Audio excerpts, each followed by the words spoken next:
The proto-Semitic Allah further down tells us was a black God represented by a black bull whose hide denoted his black skin. Here's the picture that he showed on the screen. It's a deity El, the god El. Pay attention to the crown or the headdress, if you will.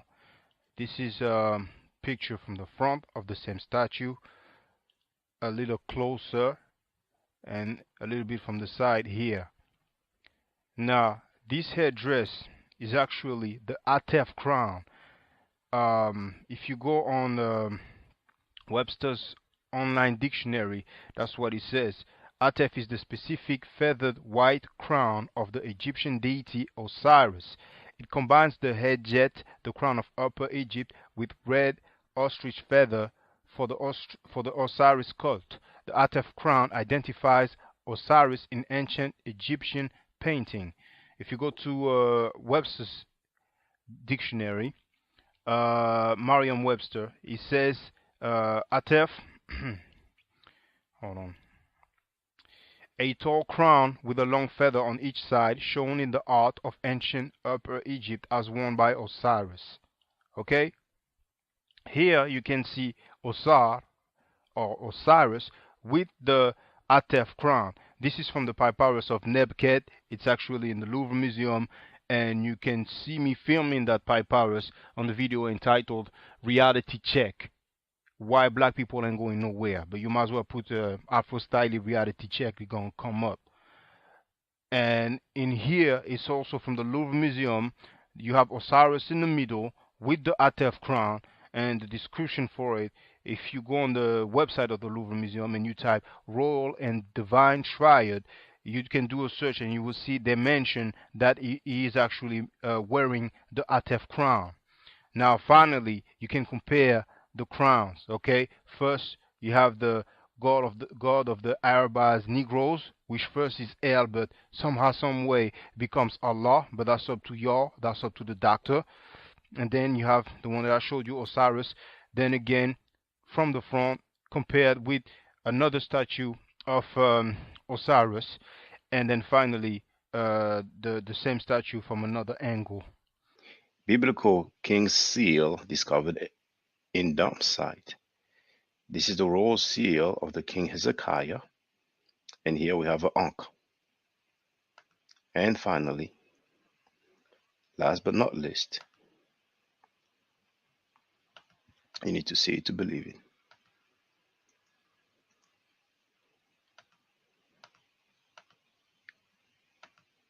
The God of the Bible, El, slept in his own dung and urine. This is Ugaritic Narrative Poetry, page 195. And we also have this book here, the Masriya in the Prophetic Literature, where it clearly says that El floundered in his own feces and urine.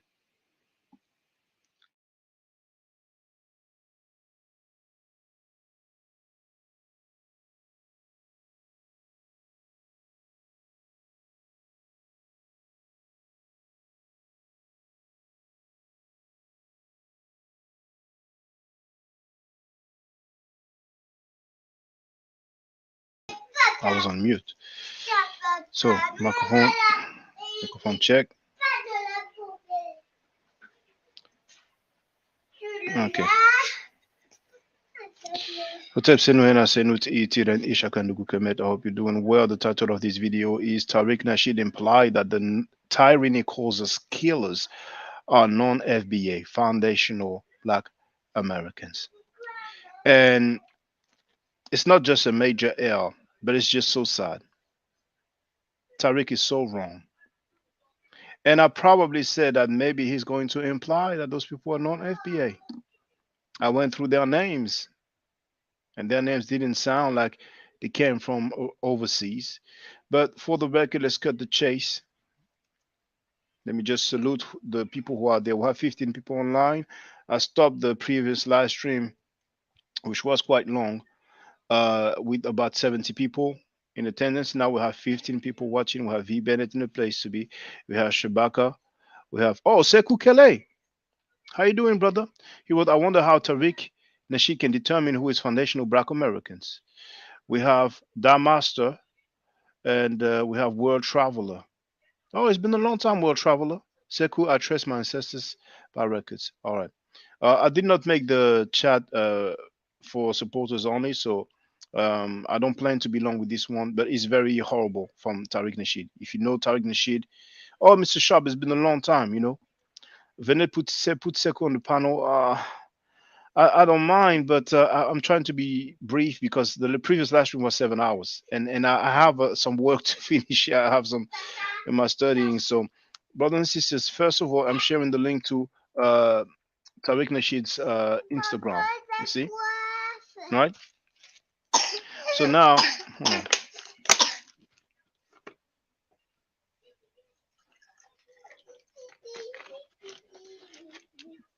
Sure. So now that I've shared the link to his Instagram, let's have a look together. That's his Instagram page. You can see it has 319,000 followers. He has a very large platform, very large audience. Okay. So you have that post here, but the one before, right there, you can see the mugshots of those police officers.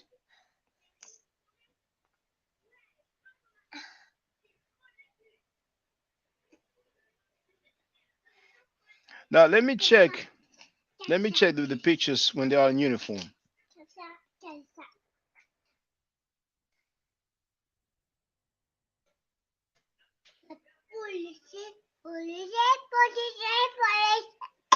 I'm gonna make sure that it is them.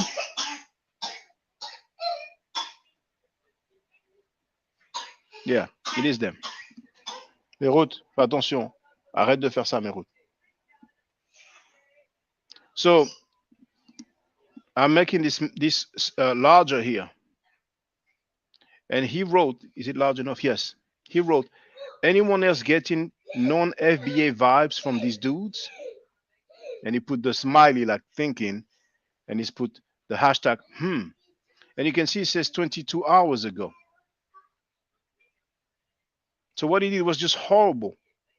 He's so deep in his anti-immigrants, anti-foreigners, that he even implied that. And because he has 300,000 subscribers, he expects his followers to do some lookup, to search. But I remember now that I said it's very unlikely that out of those 5 cops, all of them will have foreign origin, foreign background. You see? Now, the people from his page have reacted. Now, this person here wrote, I love and respect you, brother, but you're quick with the division tactics when we should unify.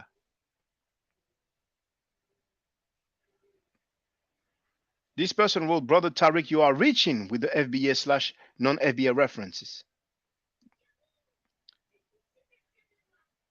This person wrote, nope, I'm from Alabama just by listening to the audio. These are some regular old cornbread and hog head cheese southern Negroes. They felt disrespected by his uppity nature and took their internal vitriol and hatred for themselves out on another black man in hopes that it will increase their standing amongst their white superiors. This lady wrote, I had that same discussion with my friends, but they all have FBA names though. Now, this person apparently agrees with Tariq because it starts by saying some of your people in this chat are saying that Tariq is reaching and shouldn't be assuming or questioning the ethnicity background of these killer cops. Some people are saying they have FBA names or they are from Memphis. Isn't it rather strange and odd that no one is saying that they went to school with any of them? They remember in their childhood, they remember them in their childhood, they know their parents. So apparently now the logic is when some cop kills somebody, the person will say, hey, I went to school with him. I broke bread with him. We went to the restaurant together. We went to the bar together. We went to the club together. But that's, you see, when people have a bad premise, they make illogical claims. In the previous live stream, we had the brother Gideon, who was a Hebrew Israelite. He told us that Abraham's mother is Cushitic. Now, Cushitic means from Cush, and Cush is the area known as Sudan or Nubia. He said he would show us the reference. We never heard from him again.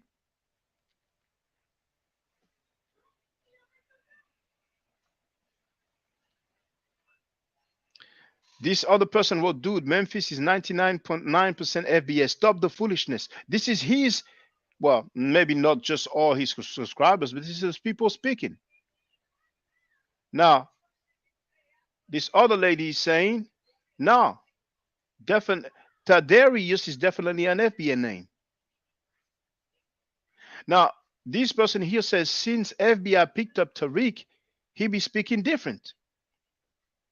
Now, maybe that would be an interesting question. Did they put pressure on him? Did they propose something for him? Or did he propose something to them? People have the right to change. But at this point, he gets so ridiculous. See, that backfired at him. It didn't produce the result he was expecting. Though some people obviously apparently agree. We've seen one of them.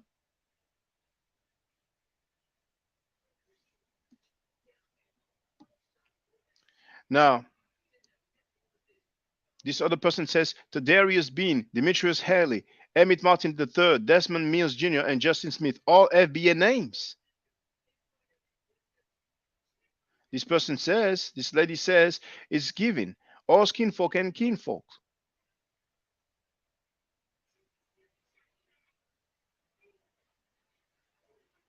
Now, this person wrote, bro, this black McCarthyism is getting out of hand. How many African/Caribbean people are in Memphis? Now, I don't know what McCarthyism is. I don't know who McCarthy is. Now, this person might agree with Tariq Nasheed. He wrote, it's very, very hard to find the background of these clown coon officers because I've been very curious as to what their background is and where their families are from. So now when something is committed by black people, you will have some individuals who look at their backgrounds. So they want to know what their background is. If they are from foreign countries, and then they will criticize. And if they are from America, then they will be quiet. What's the logic here? I mean, they really sound like Trump supporters. Oh, we have the Nigerian flag.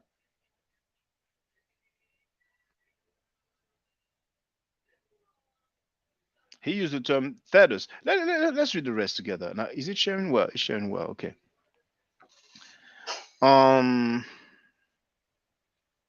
Particularly their parents and grandparents. I see a bunch of idiots tethers in the comments asking silly questions like, what's FBA? These are trolls and phony accounts. FBA are the people who built this nation that your family's coward asses fled to. See, they always say that people fled. Whenever they come to America, they fled. It's funny, they don't say that Europeans or non-American white people fled. It's only black people who are non-American that fled whenever they get to America. To even question what are FBAs is just as disrespectful as to ask what are Nigerians. This person seems to think that FBA is a term that is known by everybody, that's been used forever. But anyway. And the others in the comments know exactly who we are. FBAs are the people that your parents or grandparents who fled here taught you to stay away from. Here it is. That's the statement that he makes. He's generalizing. Now, these fools want to play dumb. Not all. Now, notice he's not appalled. He's not expressing disgust, disdain for the person that was killed. He's more interested in disrespecting non-FBA people. And that weird. And it reminds me of the Black conscious community, the Pan-Africans, the Asiatic black men, the Black Hebrews were lights, the Black Muslims, who will criticize the brother Sekou, who is on the panel, and non-Black Americans, but will not have the slightest criticism for people who molest children, sexually abuse children. And we can see what a bad ideology does to people. It reminds me of Rodney King. People might be like, oh, but he attacked them, but he did not comply. So that justify what happened?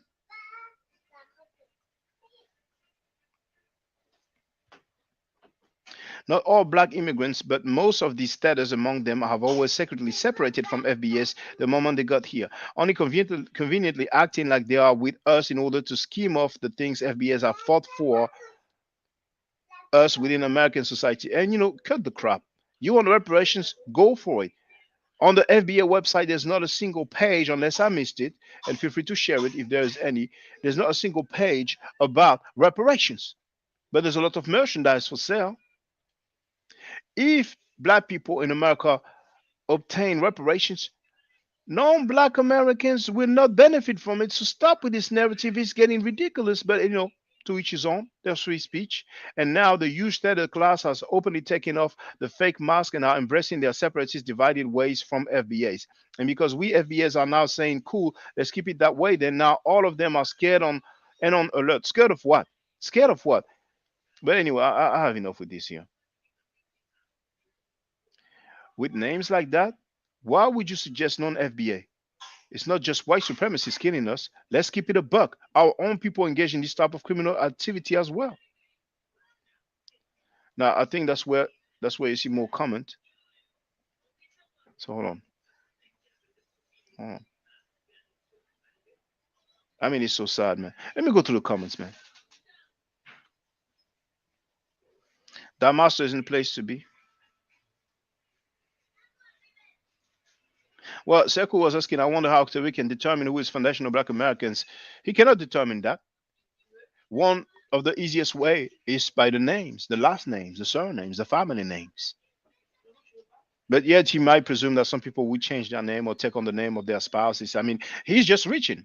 Tariq Nasheed was reaching on this one.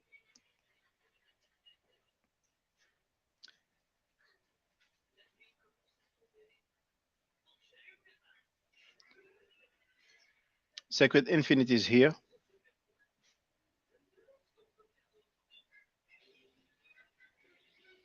Sekou is asking, what happens is African Americans start attacking each other about who is FBA and who isn't. Identity war? Eric Bond is in the place to be. Mr. Sharp says that's ridiculous. Well, Traveler wrote, Tariq Nasheed is reacting to a very sensitive debate going on in America for reparations, and he doesn't want the waters muddied by everyone getting what American descendants of slavery are on. Olorisha wrote, peace from New Orleans. Yeah, feel free to say where you're from, but I'm not going to be long anyway.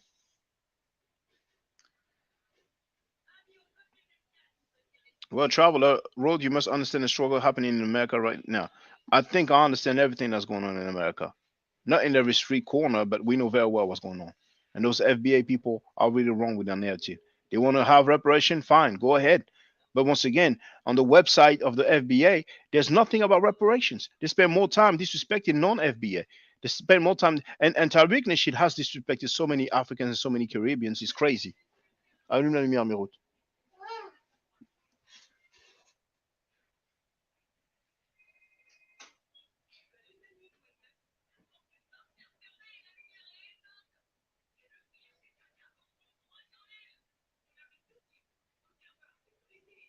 Sekou wrote, so FBA now have specific names. What about Malcolm X who became Omowale? You know what's funny? If we have some black Muslims, they will have name like Hassan, Muhammad, and so on, and so they will have a lot of Asiatic names. What would they say now? See, that's a non-FBA. Man, more power to them, man. FBA/ADOS is a useful distinction which is being used wrong. It should be foundational black Africans or African descendants. No, if they want to have just foundational black Americans, it's fine. I like when people are upfront. They have the right to. What I don't like is the anti-African/anti-Caribbean talk that they've been having. Just like I don't like the anti-African sentiment coming out of the conscious community, notably coming from the elder Reggie Mabry, who's been taking L's after L's ever since his hate towards Jabari blinding him. Now, Lateris Aferon, the Road Shaka 1950s Red Scare was sponsored by Joe McCarthy, who was a senator who went after artists, writers, musicians who were supposedly communist ops for USSR.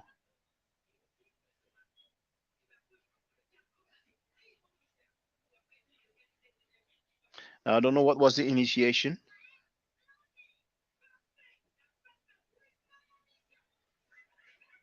Now, Chief X was bringing something up yesterday.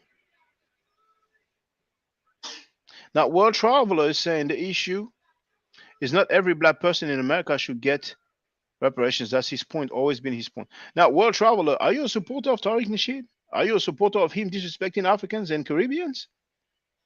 I don't have an issue with anybody going for reparations. I really don't.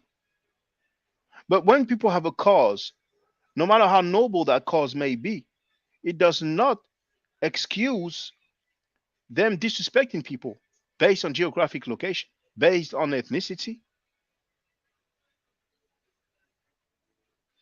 Sekou wrote, "We stand with Black America. We can be allies, not enemy."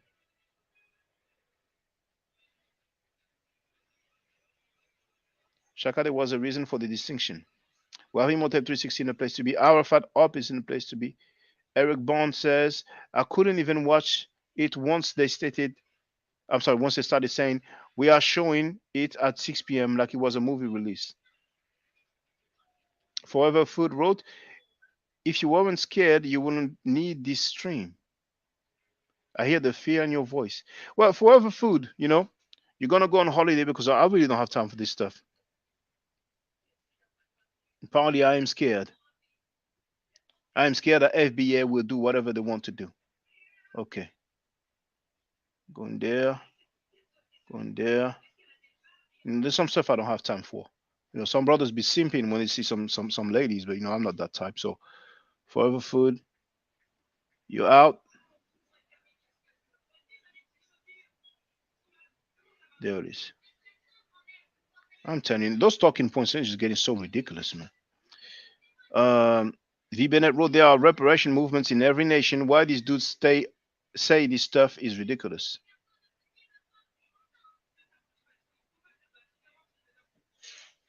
Arafat wrote, "If you are still messing with Tariq, you are my enemy." I don't think we should say that.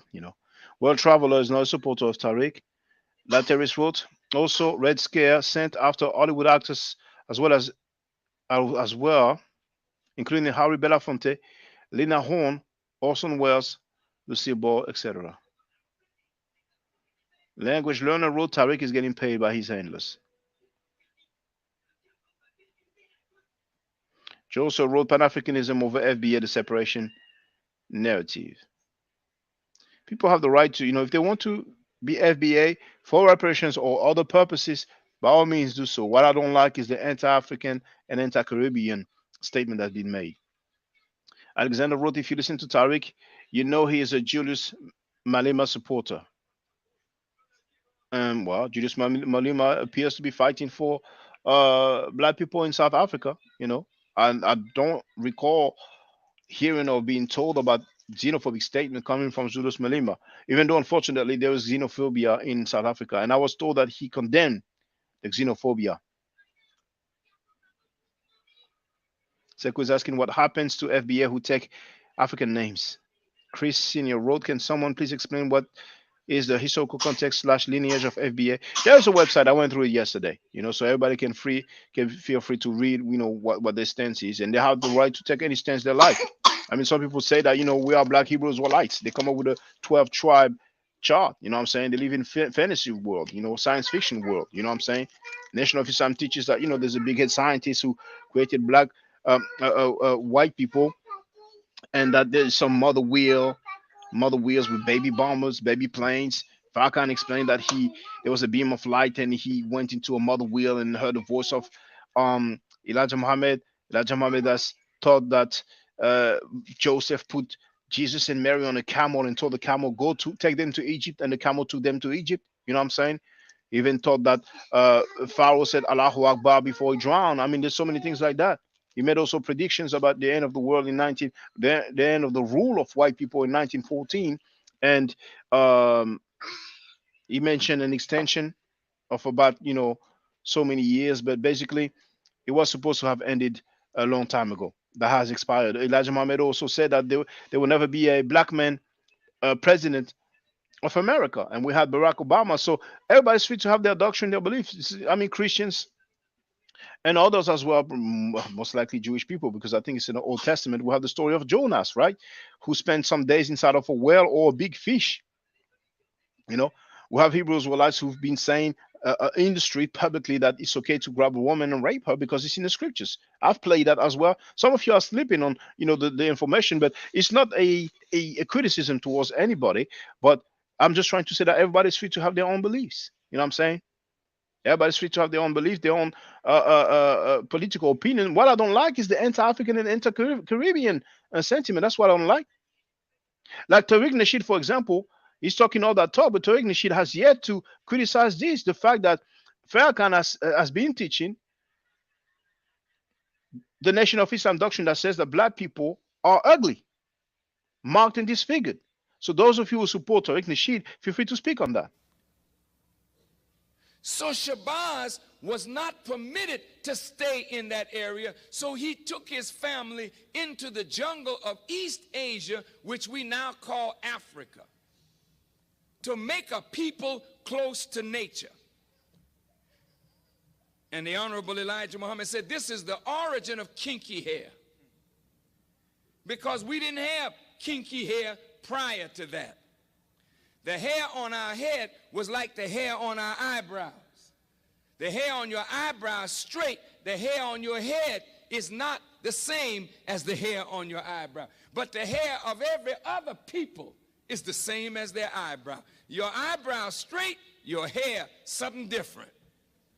Wouldn't you like the hair on your head to be as straight as the hair on your eyebrow? That's why you're so busy frying it. That's why you're so busy pulling it. Because your nature tells you that the kink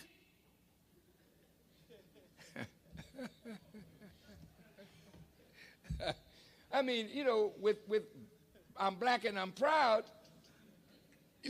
we got to learn to be proud of kinks. Because most of your family of other black people on the earth, jet black. They didn't have no broad nose and thick lips and kinky hair. They were dark-skinned people, jet black. But they had straight hair, a thinner lip, a thinner nose. But we are marked as a different kind of black person. And we were rejected and despised, not only from the circle of the gods, but we were despised and rejected by all the other dark people of the earth. This is why today black people with kinky hair and broad nose and thick lips are rejected in every society. I want you to hear me well tonight. Yes, sir. Why are we rejected? Because the essence of beauty is in obedience and submission to God. And the essence of ugliness is when you rebel against God. And when you rebel against God, in your rebellion, you are marked with a certain mark of your rebellion, which is the disfigurement of your internal self, which manifests in the disfigurement of your external self. And this is why when you look at our people, wherever we are found on the earth, you find us either disfiguring ourselves physically because we are disfigured on the inside because of rebellion.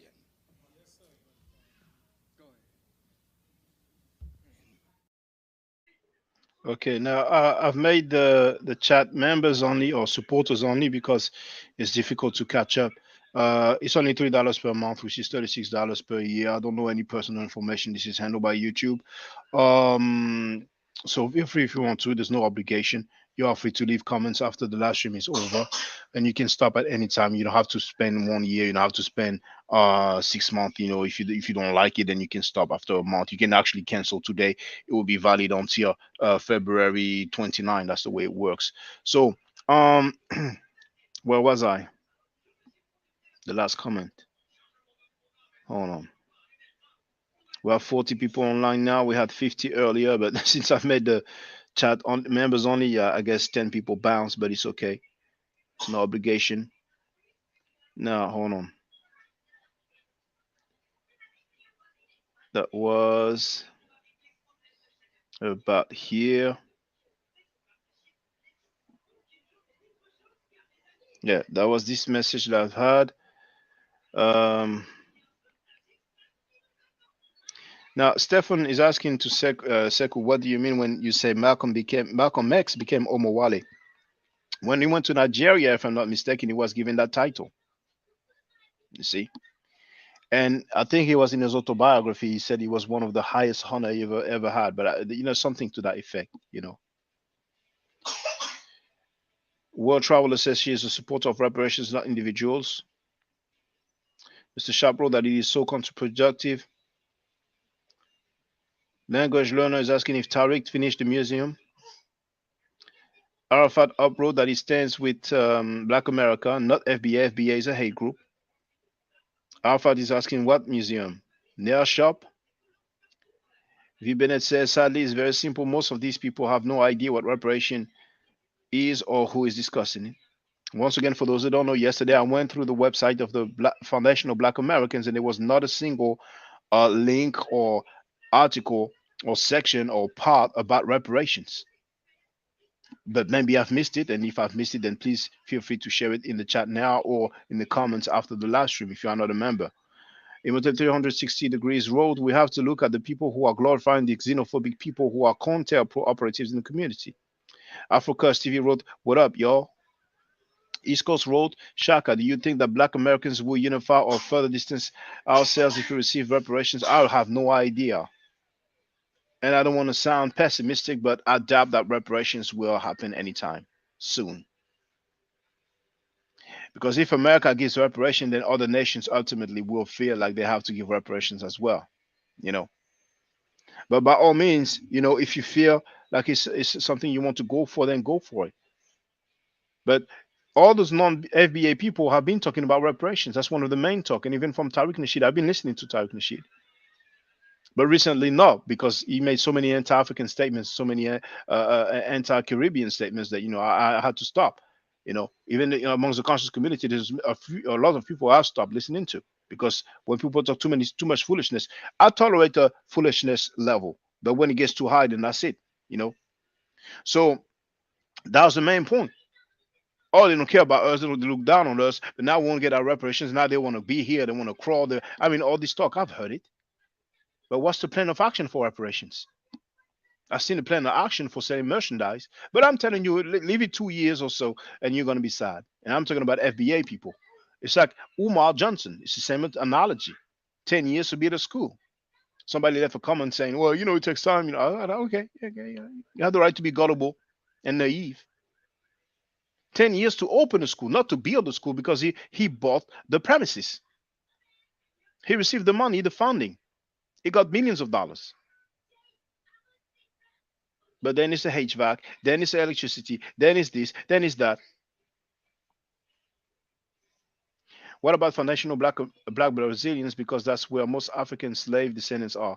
Well, Brazil is usually said to be the country where we have most black people, but amongst so many people labeled black, I mean, you have so many that have been mixed so much. When you see them, you can barely tell, But it's a reality. And on the African continent, of course, Nigeria is the most populous country.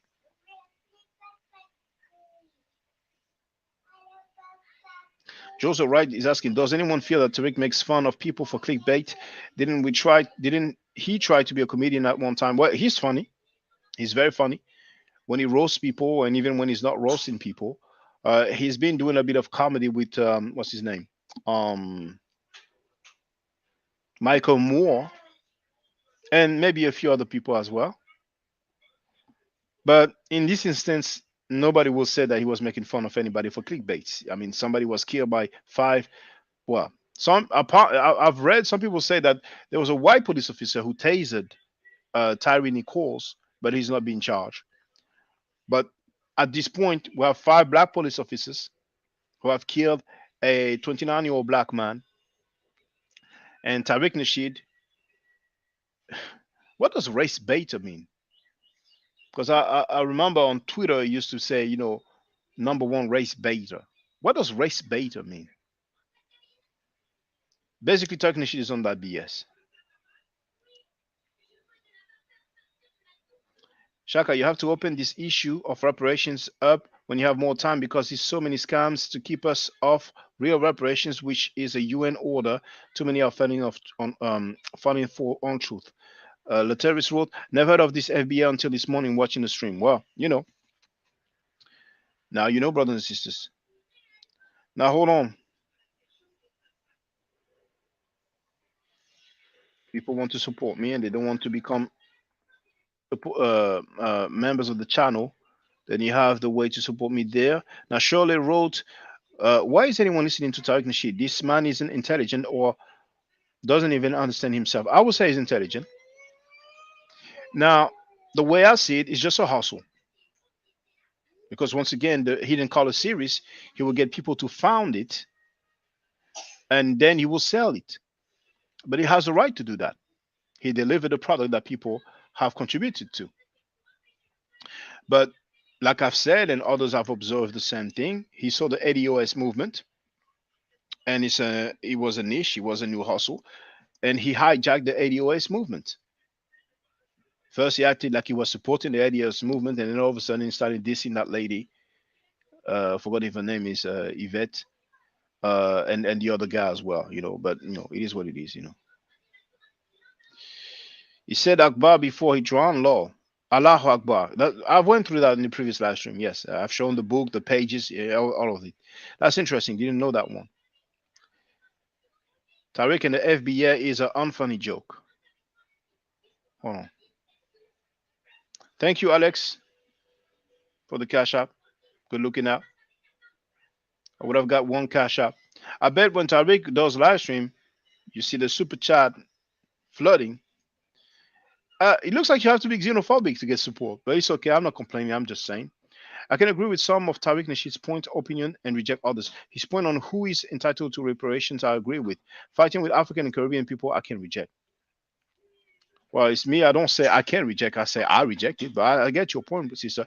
People want to go for reparations, by all means. People want to be black Jews, black Muslims, black Hebrews, Israelites, black Christians, atheists, fine. But when you start disrespecting people because they choose Kemet or they choose any other way of life, traditional African ways of life, Ifa, Yoruba tradition, Voodoo, that's where I take issues. You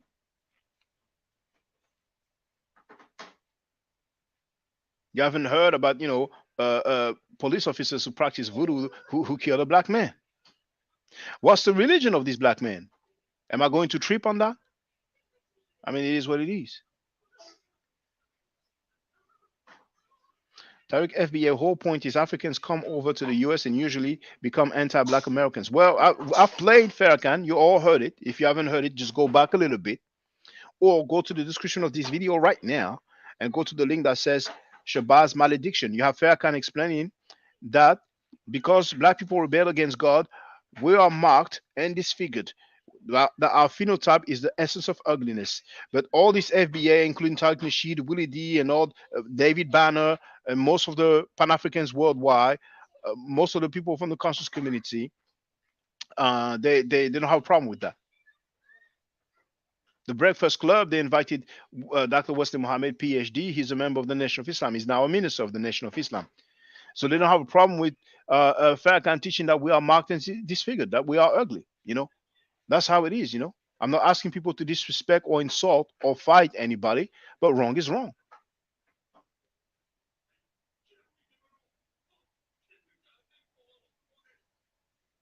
Tariq isn't going to speak on the NOI because he is afraid. So now Africa is the East Jungle of Asia. Oh, it's the first time you heard it, brother. Okay, well, there we go. Yes, according to the Nation of Islam, Africa is the East Jungle of Asia. And Elijah Muhammad said that. Some people might be thinking Farrakhan was tripping. This is the teaching of the Nation of Islam. This is their doctrine. This is what was taught by Elijah Muhammad.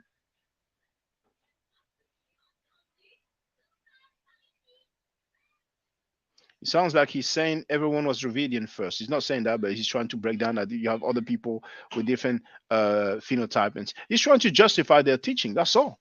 Just like Gideon did earlier with the Hebrew Israelites. I asked him, okay, what makes you say that they were black? And he pulled up that exclusive info that Abraham's mother was Cushitic.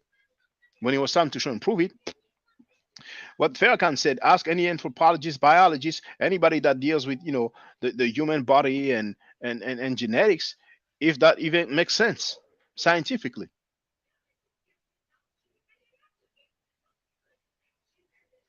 The different reparation movements across the Americas are working and doing research together and sharing info. Tariq knows nothing. Smash that like button. Join, or a scorpion will be under your pillow tonight.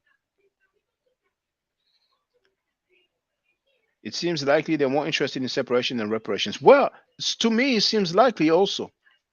They might end up blaming non-FBI if the reparation movement does not happen. He's going to say it's because of them.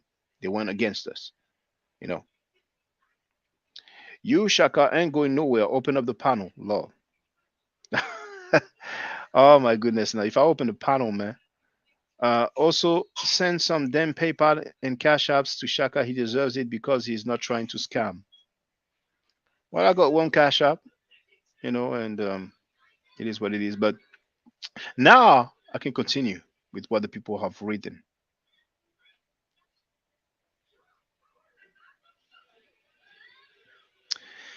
Tariq, better that you don't comment on Tyre Nichols' murder rather than to try to co-opt this tragedy to advance your narrow-minded, mercenary, low-key white supremacist agenda of division among black peoples. Tariq is diluting all his knowledge with all this joking and FBI hairline BS. Get back to the old Rick. You're reaching so bad right now, Tariq. I'm from Memphis. They're definitely FBA. First form emoji. He might end up deleting that post, or he might leave it because people said there's no such thing as bad publicity.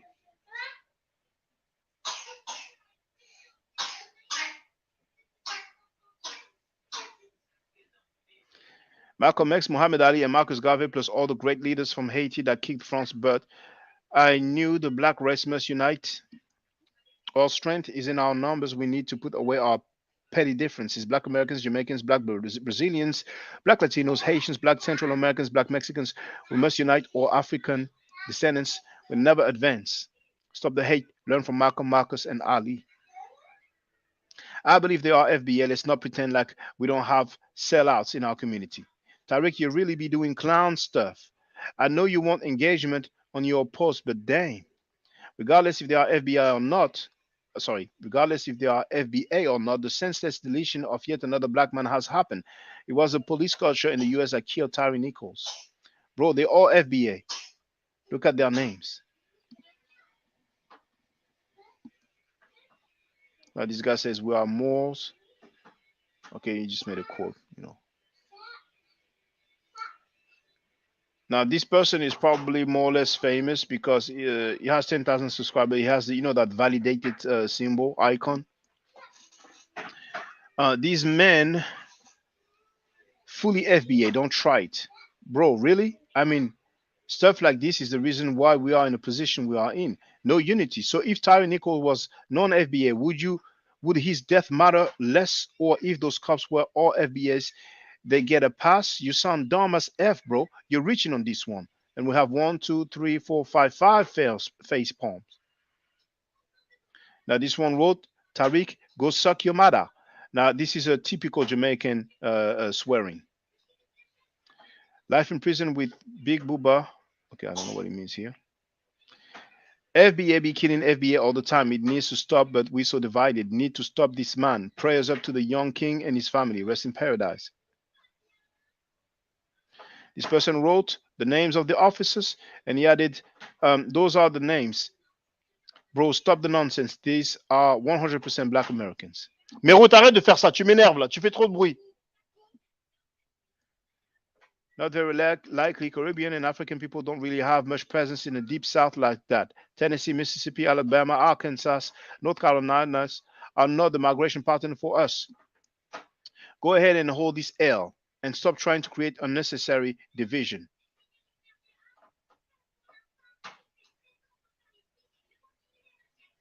I think this grift has run its course. Time to pretend you care about some other movement and undermine it for profit. Sounds similar to the ADOS FBA situation. Oh boy. Mais Ruth, j'ai dit arrête de faire ça. Donne-moi ça, donne-moi ça. Donne-moi ça, j'ai dit. Non, donne-moi les piles. Donne-moi les piles.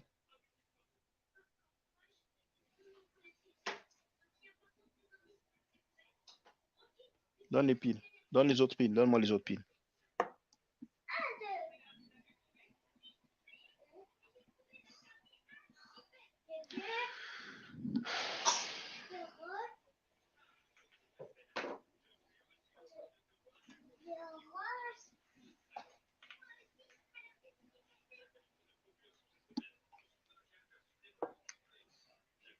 Life is unfair. You know, people who act like this, they have 300,000 subscribers. They don't have to do the 9 to 5. They get supported. Oh boy, Tariq is at it again. Tell the FBI, CIA, whoever has you on their payroll that you will no longer aid in the division of black people around the world. You're better than that. They are all very much FBA. Stop it. Foundational Blue Americas. Before you speculate if they are non-FBA, why don't you first confirm it before you run with this narrative of non-FBAs versus FBA agenda that you've been vigorously promoting?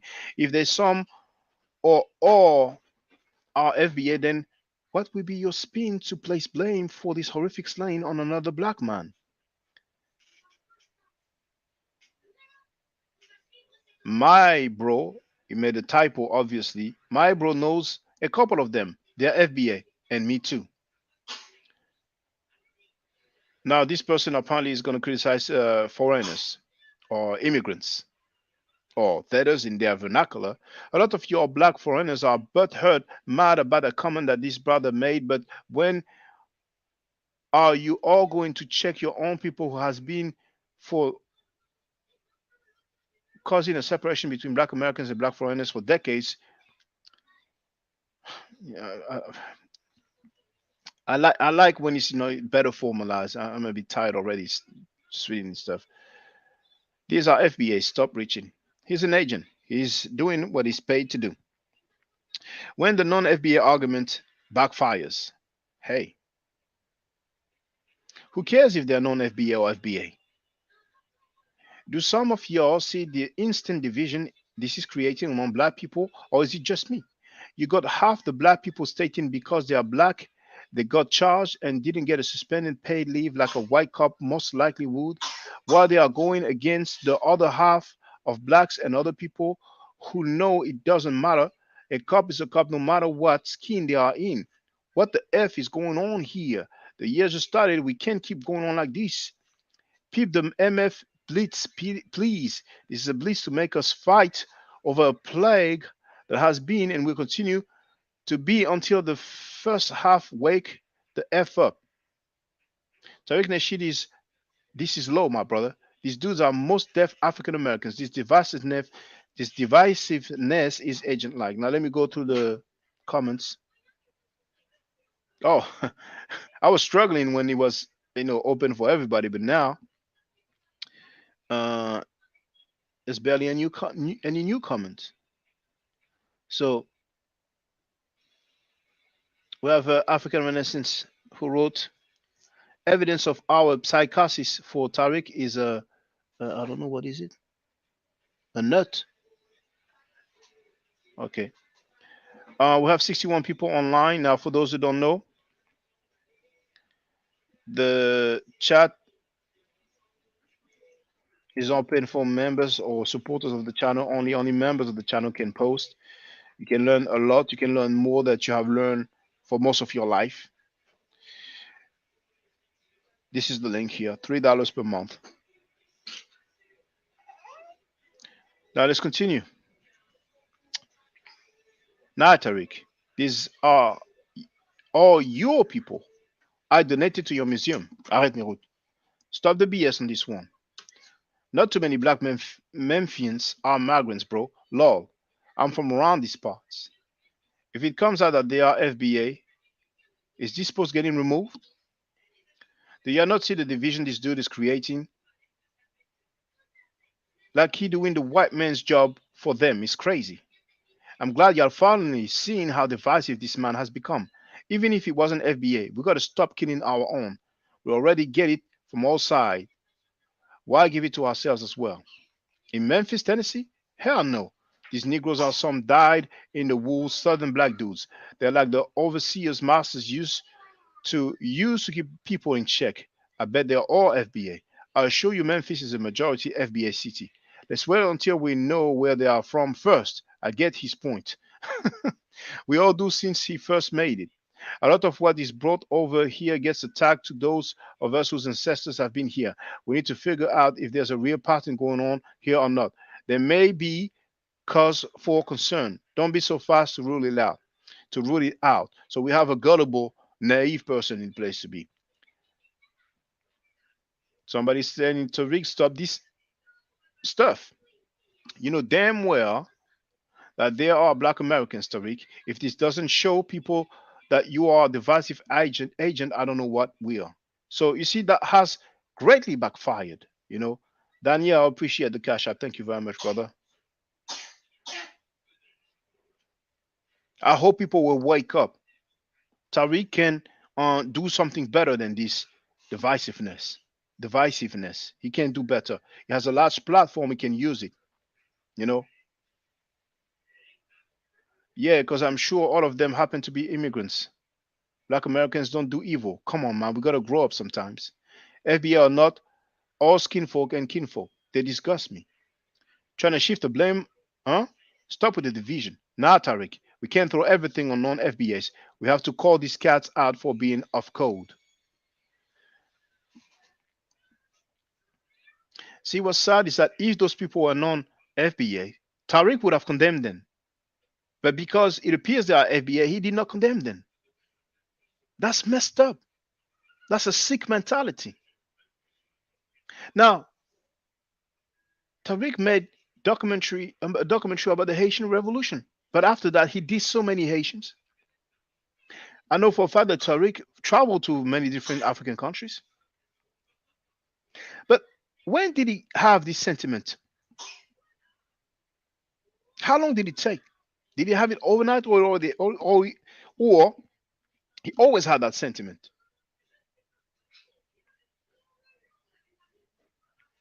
Somebody's being sarcastic. Yeah, because Memphis is an island in the Caribbean.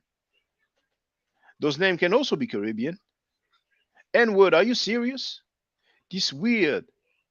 There's a time and a place for everything. And you want to mislead the people, conquer and divide, huh?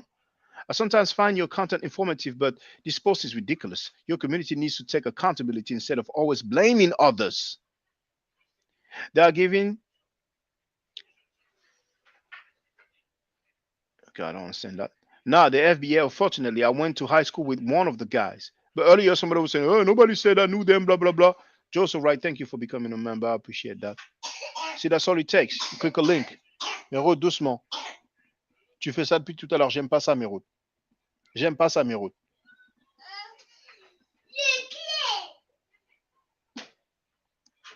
The master wrote, Tariq is afraid of sharing. In his mind, his cut keeps getting smaller.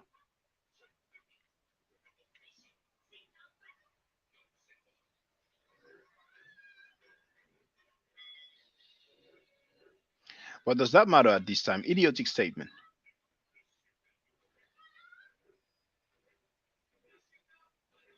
So a few people are asking, what is FBA? They're not aware of it. And maybe Tariq is happy because now people are going to talk more about FBA. Nope. FBA kills FBA all the time. These were just badged. Nope. I'm from Alabama. Just by listening to the audio. Okay, I read that earlier. Oh, but those are statements that I went through. I don't know what happened. But anyway, you get the picture. You get a picture. It backfired. So the FBA non-NBA talks remind me of Willie Lynch letter. Now, I'm going to open a panel, and I don't want to be too long, but if you want to give your opinion, then feel free. I need to get on the panel, and then I can move to my work, my studies. Storworth was born in Alabama also, so I've shared the link. Feel free. I'll wait a little while, and if nobody comes, then that's a good one. We have 58 people online. It's been already 56 minutes, so nearly an hour. Tariq, that's a bad look, man. That's a bad look, man. I mean, this is getting out of hand. This is crazy, man. This is crazy. All that smoke for um, black people who are not Americans, but no smoke for white supremacy. You used to talk about white supremacy a lot. Feel free to speak, V. Bennett. You're on mute, brother. Or maybe he just wanted to be on a panel. Well, Yeah, Shaka. okay, No, okay. I got something to say. I was just talking to my son, but he's just on his way out the door. So, but listen, I'm glad you touched on this topic, brother. And this is such a serious topic. You know, sadly enough, just like you hear from these religious disputes, between these different groups, it's the same damn thing.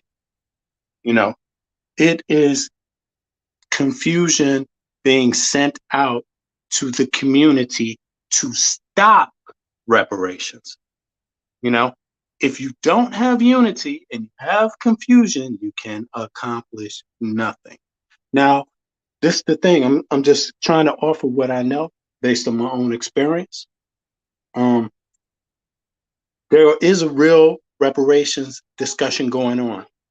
And like I said in the earlier stream you had, the people often believe that there's people against reparations. They just imagine it based on their own phobia, based on their trauma. They don't recognize that things and positions in time change. Nothing is finite in science. Not that way. Not on Earth. Not when you're dealing with sociology, right? It doesn't work that way. But I want to start off by saying the conversation on reparations is so serious. If you take reparations serious, then you must take it more serious than Tariq Nasheed. Now, Tariq Nasheed, from what he states through his media outlet, his YouTube channel, he knows he is not giving his listeners one indication of the real reparations dialogue going on. If you want to, first of all, if it's going to be reparations, this is going to be done through the law. No escape from that. Through the law. If you want to examine why African Americans will get reparations among other groups of African diaspora across the world, it is going to be done through law, litigation, right?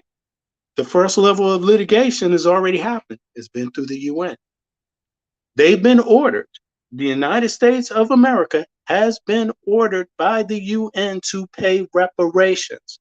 Now, a lot of us, because the UN is not perfect, but it is law. They got two types of law, binding and non-binding law. Now, that gives states both give states different ways of implementing stuff. But I'm sorry, brother. Hold on. I wasn't aware of that. The UN ordered the United States to pay reparations? Yeah, it's the UN. They already met on this issue. This is in the last maybe 5 years, man. Well, somebody has a link. Please share it with me. That's news to me. I can send it to you. I can send it to you. It's not old at all, and it's an ongoing debate, by the way. Now, the other thing that I wanted to say is that this is a human rights thing. So if you're not really following human rights, you are not following reparations movements, because every reparation movement in different countries around the world, they actually work together and share information with each other. Now, and so it's not like there's one that's more important than the other. The people working on, there's no escape. Any organization working on reparations cannot escape the fact that their findings and their efforts will be qualified by other reparations movements. They're not that separated from each other. I'm gonna give you an example on that. It takes research, first of all, right, to discover who the victims are. And when we say the victims, people, when we say victims, we mean all. Leave no stone unturned. That's what they mean. Because if anything is going to happen, it is going to be concrete and it's going to fit, it's going to repair as many as possible or as many that's needed, right? Now, so in that case, if you want to talk about reparations, even in the United States of America, one, you would expect to hear the term, what is the term again? ACRA, or the, yeah, is it called ACRA? I think it's out of the U.S. Virgin Islands. And they're doing a lot of the research. The U.S. Virgin Islands is part of the United States now. You see, and a lot of the research that they're doing, right, is actually for African Americans too. 2 seconds here, bud. Love you, all right? Give me a hug. Come here. Yeah, my son is just saying goodbye. Yeah. All right, buddy. Yeah. Oh, we lost our brother. He might be back. I'm gonna wait to see if he's back, and then if he's not back, then I guess I'll call it a day, because I had a 7-hour live stream previously. We have 60 people online. Okay, that brother is back. Sorry about that, Sharky. Oh, no problem. Feel free, brother. Yeah. And I pressed the wrong button on accident. But okay. Now we lean, real reparations is movement. The real reparations movement is leaning on different counterparts across the world. You see what I'm saying? Reparations dialogue for African Americans, United States citizens, is not the only dialogue that's taking place at the same time. It's yeah. Okay. It's happening. Brother, press the wrong button again. I think he'll be back. Tariq Nasheed, that's wrong, man. You have a lot of influence, a lot of followers. You have a large audience. You can do better than this. Yeah. Sorry about that. There was. I love you, buddy. When Tariq, huh? Oh, okay. Did the nigga open? V6. Love you, all right? Okay. Yeah, sorry about that, y'all. I got a family too. My kids. I know what it is, you know. I exactly know what it is. I want everybody that's on this stream to listen to this, because I didn't come prepared to talk about this, but I have some experience in actual human rights pertaining to people of African descent. That also means my people, my ethnicity, Black people in America. So here's the thing. Tariq, the way he talks about the reparations movement is totally off. It shows he has no idea about what's really going on with the reparations movement, because the first law is to disseminate the information properly about reparations. And if you notice, Tariq, he never mentions any counterparts that are going on. Now, one of them is out of the U.S. Virgin Islands, and they are being very detailed about the nations that participated in the transatlantic slave trade and the ones that claim that they don't. So the reparations movement, it is actually not the way Tariq Nasheed describes it. It is not just about African Americans. When it's litigated to the United States of America, then it could be part, but it has nothing to do with excluding people based on the concepts he's introducing, and that's the problem with Tariq Nasheed. He seems to use this idea like, if you don't hate Caribbeans, if you don't keep other people out, then we won't give reparations. It has nothing to do with it. We're working together with other Caribbean nations to get reparations. So he's talking about it completely backwards, and it could only be believed when you're not really researching reparations. That's the problem. Now, most of us don't have the time. We go to work every day. We struggle every day to pay our bills for real reasons, to take care of our families. We don't all have the time to even research reparations. I, myself, actually know some people working on reparations. You see what I'm saying? And which is why I know how it goes, not just reparations, but human rights, because I've actually dedicated almost a decade of my life to that specifically. You see what I'm saying? So it can be very complex to understand. You know, that's one of the things. I can come back and speak on this in more detail and bring, you know, and show and prove, as we say in the United States nation of you know, gods and earths, and show and prove.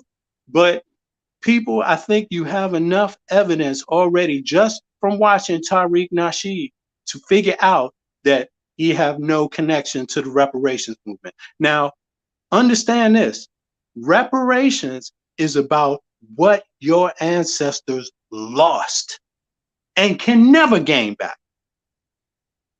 Don't let a fool like Tariq Nasheed influence you at all. He has not dedicated himself to that movement. That's all I'm saying. I'm gonna yield on that because I don't have all my documents here in front of me, my brother. But they're there. They're there. You see what I'm saying? Anybody can say, show and prove, and we can come back and discuss this. In fact, I would love to invite other people that are actually working on the reparations movement from various countries on your panel, brother. I've been waiting for that. You see what I mean? But we have to be patient. All things will come. You know, bless. I yield. And bless to everybody in the chat and everybody here on the panel. Yeah, thanks for that intervention. Now, in the Caribbeans, I don't know if it was Guadeloupe, Martinique, but it's a French territory for those who don't know, but it's in the Caribbeans. Some lawyers have tried to get some reparation. It was declined, but it's a fight, you know, so maybe they would appeal and so on. But we have the elder James Power. Feel free to speak, elder brother. What's going on, V. Bennett? Shaka. Yeah, my brother, James Powell. Bless you. Bless you. Welcome. Same to you. My forever. I know y'all talking about Tariq. I'm gonna tell you that Moorish group, Tahaka and his crew, man, they stay on Tariq, man. I mean, they have seems like every show he have, the majority of them anyway, they talking about Tariq. I don't know, you know, what the thing is with Tariq, but I guess his influence is getting big, and this is what helps an individual like him really get the big head, think that they're doing something, is when they're not putting out anything but false information or trying to tear a group of people down when they get reaction from them.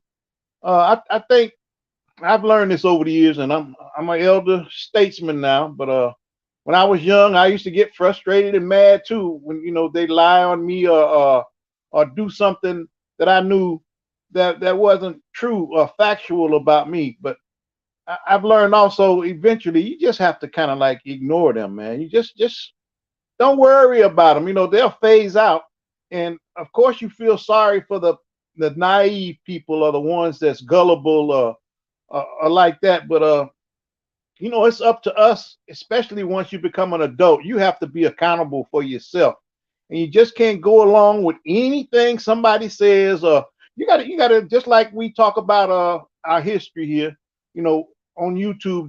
That's my main interest, is to investigate my history, where I came from, besides just thinking it was slavery. So you have to go out there and you have to find sources, dig, and find out what's going on, if it's about an individual, your history, or whatever. So I want to hear from you, Shaka, because I see you kind of picking it up a little bit. I saw the 5 policemen, and I've been watching that the last couple of days, that just killed that brother like that up in Memphis. That's ridiculous, man.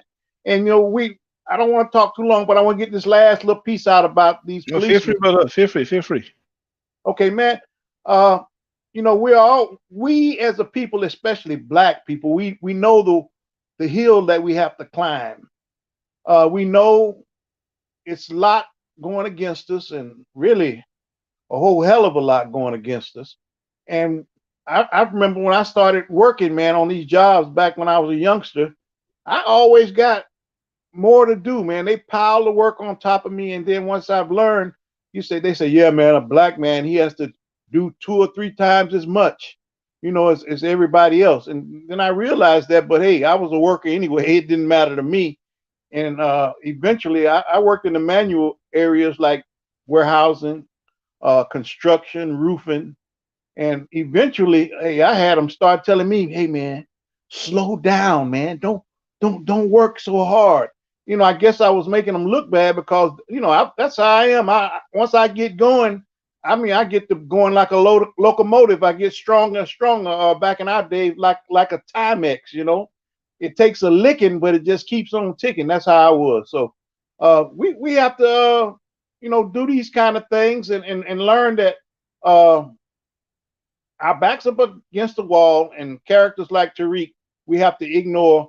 But I think the black people, that they gave us gave us a chance to be policemen. First, we couldn't be quarterbacks in the football league because we weren't smart enough. Policemen were always somebody out of your neighborhood, like whites, any other nationality but us. Here's Memphis. They're 65% black city, I guess you could call Memphis. I really don't know, but I think they're big. They're a big city or a small city or whatever, but majority is black. And so our police force is looking like the majority. That's us. And then here it is. They stopped a young man that had no priors, no kind of record or anything.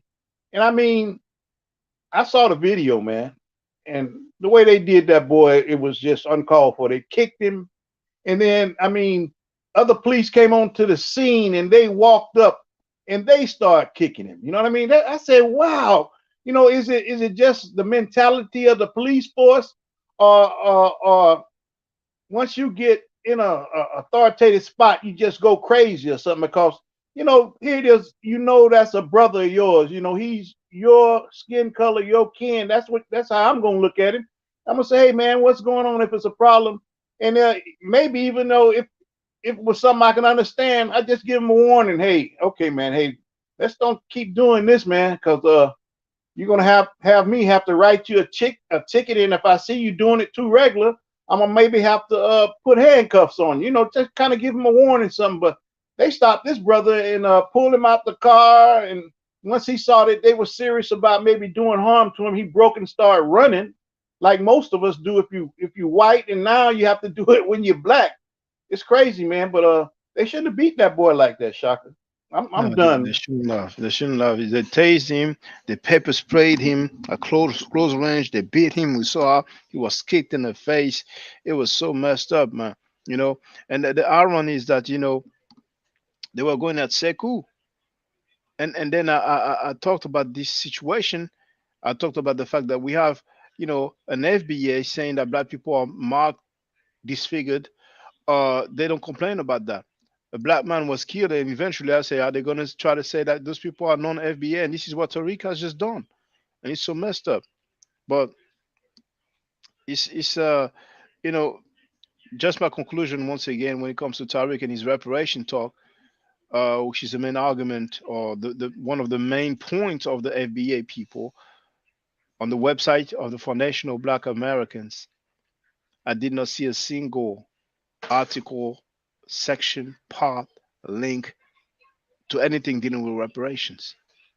And it's just sad. Nobody's stopping you from going for reparations. No migrants, no foreigners stopping you. Yes, feel free, brother. With the people that are working on reparations, the reality of it is that they consider the reason why they are not going to. It's just like what Brother Powell said. Sometimes you just got to learn to ignore them. And the people that are really working on reparations, they can't consider Tariq anything else but a sellout. You see what I mean? That's the thing. And on top of it, they're dealing with so many more serious people. They would never just stop to confront Tariq because they know his little efforts are just antics and won't amount to much in the end. And the real goal is the end. That's the goal. And when you have a certain amount of material matter that is behind you, making your sale go, you just don't stop for a person like Tariq in this he can confuse some people, but what people need to get accustomed to is understanding this. In politics, in geopolitics, nothing is finite. And so reparations is not simply a tool for African Americans. That's what you got to understand. It is a tool for the Western world to repent for their actions in the past towards African people. That is exactly what reparations is about. So we need to just understand reparations doesn't harm the Western world. It actually helps in their geopolitics. You see? So this is the thing, we have to stop being led along. Sure, the hoax is up. At one time, they called everybody Negro. And at one time, every group of people, to some extent, have had to go through politics like this in history, where you stepped on 1 minute, and then later they're like, whoa, whoa, whoa, whoa, whoa. You can see the same thing playing out with Russia right now. So a lot of those people used to be Russian, and now a lot of them ain't. And even though they may not be the same nation, they will find a way to support each other, because in the bigger picture, they're anti-Russian, because they know if Russia took over again, they can't be themselves anymore. You see what I'm saying? So this is how this is going to play out.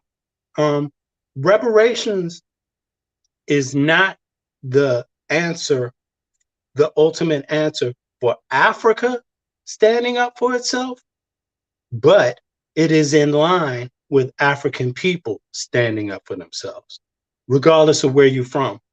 And so Africa has a lot of value that others want, and that's why reparations dialogue is going to continue.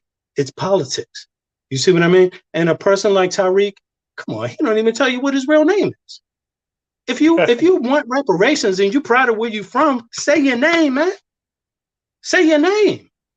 You see what I'm saying? And that's exactly why many of us keep our names up front. So you know what it's about. Bennettsville, South Carolina. Like you see what I'm saying? Exactly. Like one of the biggest slave plantations in America. That's why I keep my name. I'm down with Kemet, only because we're talking about history, factually. I'm down with Africa. I'm down with any conversation about history, factually, and real life and real people. I'm not here to spookify anybody, but I keep my name because it's also important for me to connect with my folks who went through that struggle in America. Very simple. No African is forcing me to change my name. No African is saying, why you keep your name? That's our own people saying that. It's our own people saying this stuff. You see what I'm saying? So it's like you said, if we want to change our names, we can, but it's not necessarily necessary for this conversation. You see what I mean? So I'm going to come and show and prove about this reparation stuff. I'm going to invite some people that actually are working on reparations in real terms, where their work is qualified by many in academia and many in the reparations movement. To your panel, brother, our people deserve better. And, reparations in any political situations is a struggle. So you have to be patient before you fight. You see what I mean? Because it's an uphill struggle. But anything that's an uphill struggle requires some patience. You're not going to get anything if you can't control yourself and your actions. You see what I mean? And this crap with Tariq, it just shows you, for me, it shows me how many people are very aware that reparations is real. Real enough that somebody who don't want you to have reparations might say they do. That's all I gotta say.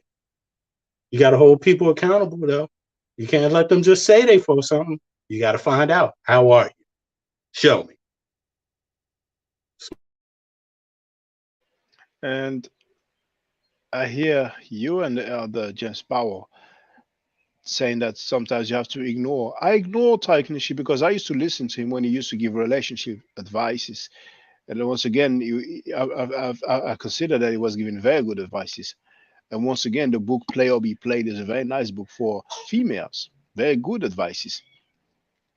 Um, when he started having that Asiatic black man influence with his Hidden Color series, I wasn't overwhelmed, but it is what it is. Everybody have their direction. But when he started talking disrespectfully towards Africans and Caribbeans, that's when I stopped listening to it. So I've stopped He actually a fooled few a lot of years. us like that. He fooled a lot of people like that. I mean, we can all understand the importance of ethnicity. Ethnicity is not a new thing. It's not that big of a deal. What happened, and from what I see, is like he turned something that's a basic, normal principle into a way to attack, in a way to be a blockade. And, FBA in itself is not an issue unless you are weaponizing it against other people who wish you reparations. And that's the problem. Africans are not against reparations. They're asking for reparations for different reasons too. Colonization, all the atrocities that happen within the continent. African Americans are asking for the same thing. All the atrocities that brought us to America and in America. But the thing about it is that there's always an element about the politics. So what they've been able to do, yeah. Sorry, brother. Check this out. I understand. I understand what everybody's saying about reparations, and of course, they see the Jews get it from what the Germans did to them, and be honest with you, I think they're getting something pretty much on a regular basis. I don't know.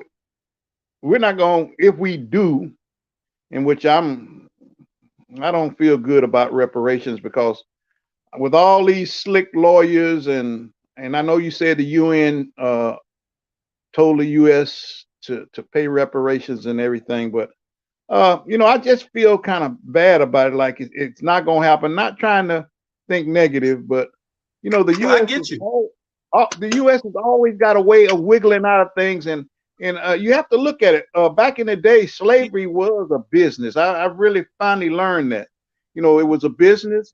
They enslaved not just us, but just about anybody they could enslave, regardless of what how they did it or what the reason was. If they had to enslave you, they did it, and most of them did it to make money off of it. So that's the one that did the buying the slaves and selling also. So it was a business, and I think they're going to try to use that as an excuse not to pay us anyway. They always try to make sure we don't get a chance to get ahead or to get up on our feet. They want to keep us down, and I think any person of color or just somebody that they feel that's lesser than them, because look at it, the Italians, at one time they weren't considered black, but now, white, but now they're white, and all those other nationalities. But here's the thing. I agree with you, Powell, Elder Powell. I call you Elder because I've been listening to you here. You see what I mean? And you come with a lot of valuable insights, my brother, and I feel where you're coming from, and I agree. And what I'm saying is that when you say they will do anything to wiggle out of it, yes. And guess what they will do? They will spread disinformation about it. But here's the key thing. If you're talking about reparations, you're talking about human rights. And the first rule of human rights is to disseminate the information on the dialogue properly. And the mere fact that Tariq Nasheed doesn't lean towards some of the prominent individuals working on or organizations, and I'm not talking about African American organizations, I'm not talking about organizations in the US, because that is not how reparations, the dialogue is really going. It's not just only the US, it's others in America, and it's others, not just in America, but these groups are not being made to work against each other. And the way that he's explaining it, the first rule of thumb is, okay, well, like Shaka said, I didn't know that the UN did this. Well, why didn't Shaka know? If Tariq's talking about reparations. Why ain't he talking about the people talking about reparations? Why isn't he talking about the litigation? Human rights litigation is one level of our rights. Then they go, then under the human rights is the civil rights. You see what I'm saying? So these two things That's act for, together. sorry to interject, but that's for the money. He doesn't want people to know who's working for reparations. You know, he wants to appear to be the one who's the main guy dealing with it. And if people get to know who's really working for it, then they're not going to listen to him anymore. Because, like I said, on his website, there's nothing about reparations. So he can have more followers, more traffic to his website, to his social media, more donation, more merchandise being sold. So basically, more money. But feel free to continue, brother. Well, it's I don't like to know anything about what his intentions are, because at the end of the day, he have to live with his actions himself, right? But the first rule, if people are interested, the first rule of human rights is to disseminate the human rights dialogue. And so that means if you're not even acknowledging that the UN has a working group that has told the United States of America they must pay reparations to African Americans. This didn't happen long ago, but it definitely happened before FBA existed. You see what I'm saying? We're talking about just a decade now. This is not an old demand by the UN. It's a new demand. You said it was 5 years ago, V. Bennett. Roughly. Yeah, roughly. Okay. Something like that. You can Google it. UN. Okay, I believe what you're saying, you know. Until, no, but believe me, but let's double check it. Anybody can Google it, you know. I will. Like I said, I'm going to take your word for what you're saying now while we're conversating. But of course, you should go back and double check and you know, see and read for yourself. But I just I don't know, man.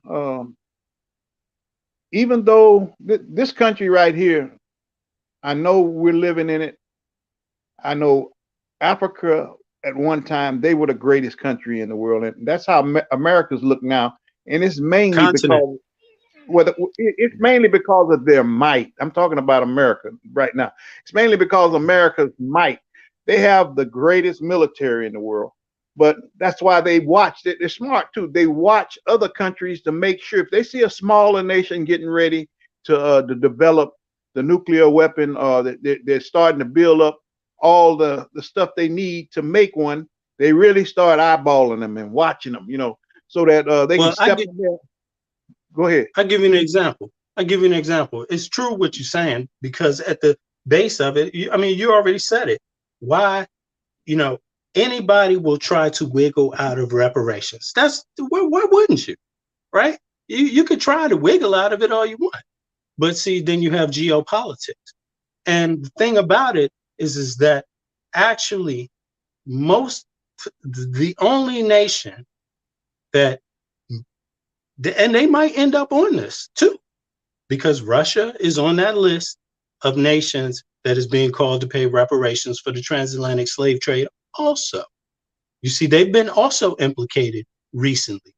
Of course, they have done what you said, try to wiggle out of it too. Let everybody try. It's just like what Chef said on the last thing. Let them talk. Let them keep talking. Let them keep talking their talk. Let them see. And they're just slowly exposing themselves. But there's only one nation, one superpower that can get out of this reparations thing. And that's maybe China, and they probably won't either.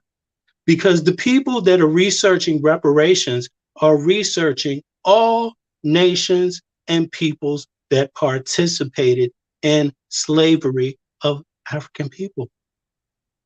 What you got to remember, though, V. Bennett, is the white man came up through might.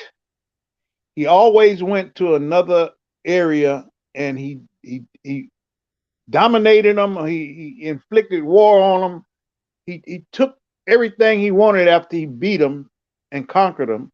He enslaved or whatever else he wanted to, but he learned that was the way of the world back then, and to a certain degree it is now, but they just have so much power that if they tried to especially use that nuclear force, man, a lot of people's gonna suffer and a lot of people's gonna die, and they can tear this world up. They could really destroy it with all that radiation and stuff. And I think that's what this is just my opinion. I could be wrong, but the American or the white man is just knowing that he's got all of that power, you know, with just pushing the button, and he's got everybody else. And we display that fear also in other areas. I've noticed we're always fearful when we start, you know, somebody like me or you or anybody that thinks something is going wrong and we need to do something about it. You'll see a lot of us, and I can understand that, you know, we start getting fearful and they want to pull back and whatever. But one thing we all have to learn, and I'm not saying it because I've lived my life. I've been through a lot of stuff in my time, man. I've been called a nigger in my face. I've been done wrong intentionally. Put a whole ton of pressure on me, especially when I was a youngster just coming out of high school, and they saw the sharpness and mental toughness of me to see that I was a possibility of progressing and moving up, and they put pressure on me and made me really just get tired of them, because back then I knew I could get a job anytime. I say, well, man, I'd be like that boy. What his name was? Johnny Paycheck. I tell him, take this job and shove it, man. I'll holler at you later, you know. So I used to do that until I started getting older and I had a family, and I learned that, hey, I gotta stop that because I got responsibilities now. But I'm thinking the white man, he's got, especially here in America, they got so much. They got the big head because they know they got all that might in the war area, you know, in the military. And they're pretty much, China's starting to move up, and all the other nations, like I was just saying a minute ago, that's trying to get that nuclear weapon. That boy over there in China, in not China, but North Korea, the youngster, Kim Jong-un, I can't even hardly say his name, but Kim Jong-un. Yeah, yeah, you know, they scared of him, you know, because he's working hard, man, at getting that nuclear weapon. And then see, he's a youngster, and he probably could do something stupid, so they want to really kind of keep him in check, so that until they can get an older, you know, gentleman in there that they say, hey, well, hey, my man, I know you ain't gonna be like this youngster and want to push that button. We can sit down and talk and reason. But I don't think America is gonna really try to look at reasoning with this reparation for us. It doesn't work with the Jews. The Jews getting money out of this country and them Germans too. But I don't want to give up on it, and I hope something do happen. But what we need to do as a people, if we do get something like, you know, reparations and a whole lot of money, is put the money, you know, of course, spend some on you and your family, and you know, get the things you want. But we got to start looking at us and start doing things like Cuba is doing. You know, he's working hard at trying to get a school. Well, he's got a school, but he's working hard at trying to keep his school, to grow it. And I know they talk about what's his name? The one that's been trying to get a school now for about 10 years. Oh, Umar Johnson. Umar Johnson. Yeah, Umar. You know, we gotta get behind somebody that's really sincere and positive, and you know, try to do things to focus on our people, and just us as a whole, the ones that really believe in trying to do something positive and want to do something right. You know, the ones that don't, you have to realize, you know, Farrakhan had a point. I didn't like how he talked about Martin. No, what's his name? Not Martin. The one that when he said Malcolm X. Malcolm X. Malcolm X. Yeah. What business is it of yours how we take care of ours? You know, you have to look at the ones that's turncoats. I agree. I agree with what Farrakhan said, but Malcolm wasn't doing all that wrong. What he was trying to do is do right. He wasn't a turncoat. Yeah, he wasn't a turncoat. No, he wasn't at all. You know, and that's a distinction that they made that every African American did not make. So when they're saying ours, who are they representing? Who are they speaking for? You know, he was according to them, their leadership, whoever spoke those words, those are their words. Those are their words. You see, but the problem is that every African American does not agree. And every African American did not agree with those words at all. Most that heard those words in that time were like, Now, when you watch those videos, you might see NOI members being like, yeah, yeah, yeah. Oh, but that's not a representation of the rest. I mean, how many millions are we, you know, and how many is in that auditorium? You see, and then today, the historical record shows Farrakhan was wrong. Yeah. Period. In that About case, Malcolm X. He was wrong about being a traitor. He was wrong about him, you know, the possibility of him dying deserving it. He was wrong about every single thing that he said about Malcolm X. And that's just to be human, because we can all be wrong, but those are his words. He chose those words as a leader of an organization. You're right, Vivian. So, but you got, you know, hold on. Hold on. Let me play for the record. People might not know it's only 2 minutes and a half.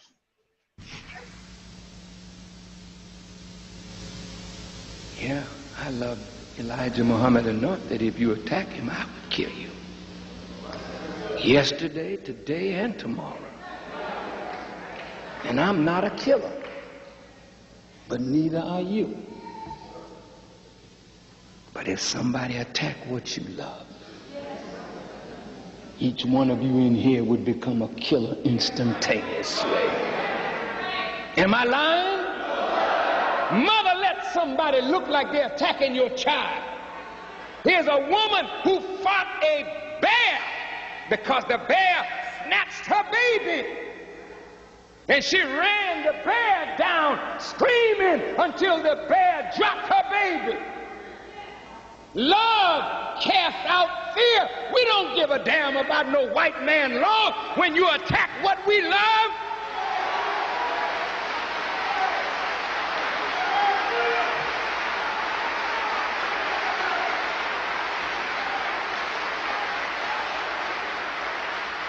And frankly, it ain't none of your business. What have you got to say about it? Did you teach Malcolm? Did you make Malcolm? Did you clean up Malcolm? Did you put Malcolm out before the world? Was Malcolm your traitor or was he ours? And if we dealt with him like a nation deals with a traitor, what the hell business is it of yours?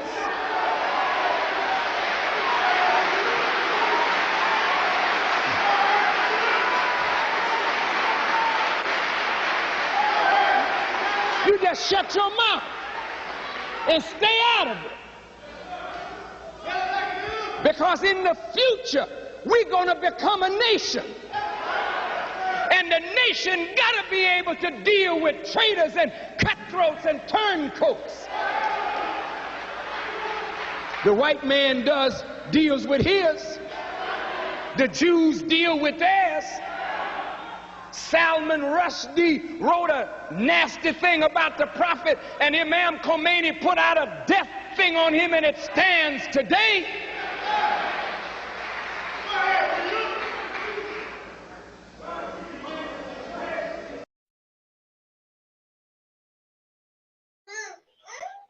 Yeah, except Malcolm X asked.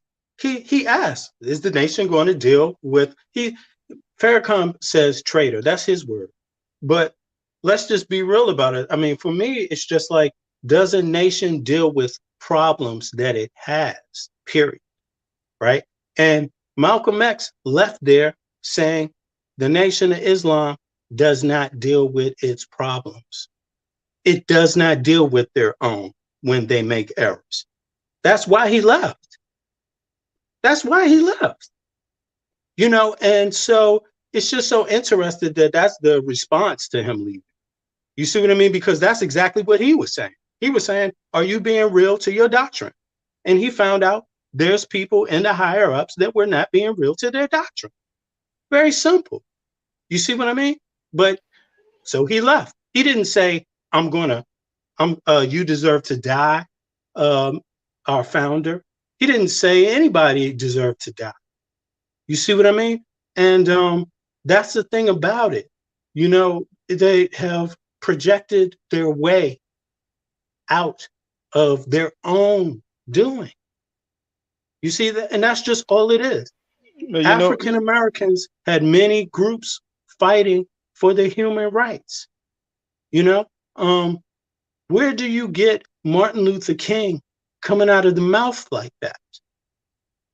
Where do you find him? He died. Where do you find Malcolm X coming out of the mouth like that? He died for real.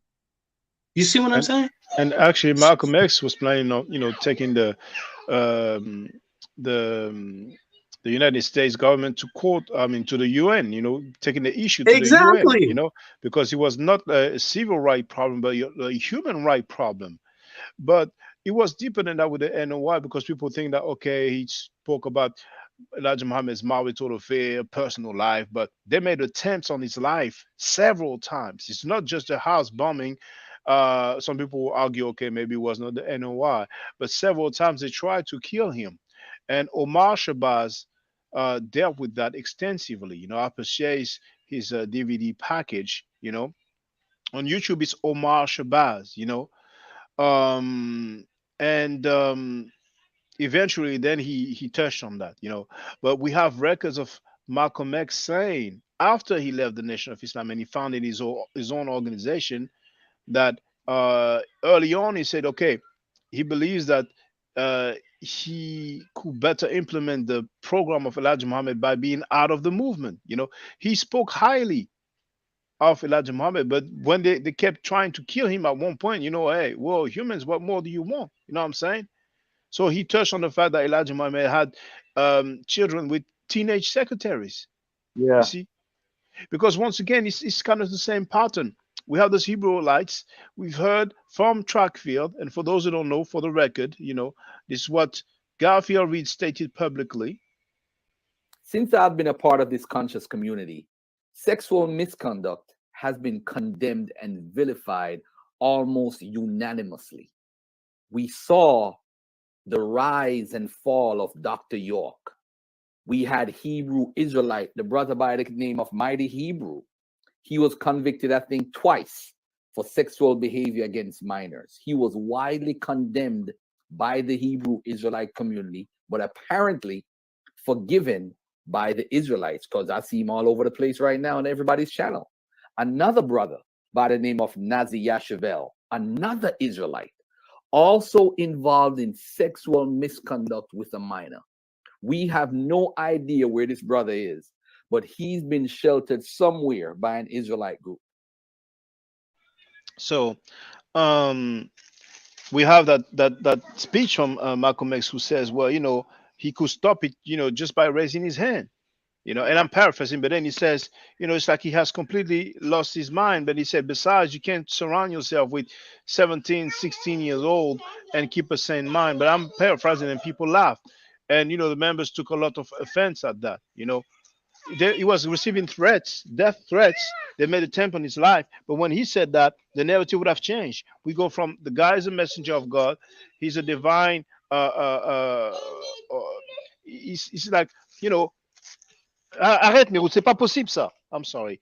He's a messenger of God. He's a messenger of Allah, a messenger of Muhammad, and he built this nation. They're talking about discipline, morality. They're not supposed to have sex before marriage. You know what I'm saying? You're not supposed to fornicate. And here goes a leader who had sex with several women. They were not his wives. And on top of that, they were teenagers. It was very inconvenient, And there's a person who made a documentary about Malcolm X in Farrakhan, and he was very thorough, and he's out of England, I've shared it many times, And he has a YouTube channel. Actually, his YouTube channel is called Malcolm X's Revenge, you see. And he showed that Farrakhan, Malcolm X spoke with Farrakhan, who was known as Louis X back then. And Farrakhan is explaining how the situation came about, and he says that Malcolm X told him, well, I can speak with the sisters, I can trick them into a conversation. Then Farrakhan talks about how he was not feeling good about learning of these extramarital affairs, but then he says he opened the Quran or the Bible and he read about some prophet having several wives. So he's skilled at changing the narratives because those women were not his wives. So then when Malcolm said, I can trick them into a conversation, first of all, it's like painting a bad image of Malcolm X. And Malcolm X will trick women into a conversation, you know, because there's a lot of things that obviously he's putting in the mix. But then Farrakhan says that won't be necessary. Then he talks about when Malcolm X said, okay, I'm going to write, I'm asking you not to tell anybody. And then Farrakhan replied, I won't tell anybody but the minister. And he said that Malcolm X jumped, you know. So Farrakhan goes on to say, well, in a vain world, you call that snitching, but you know, it is what it is, you know what I'm saying? But then he asked him to give him some time, and he says, okay, well, you know, the way things are, you know, I won't do the letter right now, so you know, you have time to address it. But still, when we go with the dates, according to Malcolm X writing, that person who owns Malcolm X's channel, if I'm not mistaken, he showed that it was already known. So he's kind of changing the narratives. But anyway, I was a bit long-winded, but I just want people to know that if people take the time and spend a little bit of money and purchase Omar Shabazz's DVDs, or if they go through his channel, you will see that several attempts were made against Malcolm X's life. So their narrative is that he went to the white press and made the leader look bad. And if you listen to Farrakhan, he's making analogies with a bear taking a child. If the bear's taking the child, it's to kill the child. There's a life and death matter situation, danger of death, you know? They're talking about when you attack what you love. So it's like a justification, and it is just horrible. And there's the other tape, actually, and I want people to hear that, where Farrakhan is praising the killers of Malcolm X. Malcolm didn't know what he was playing with.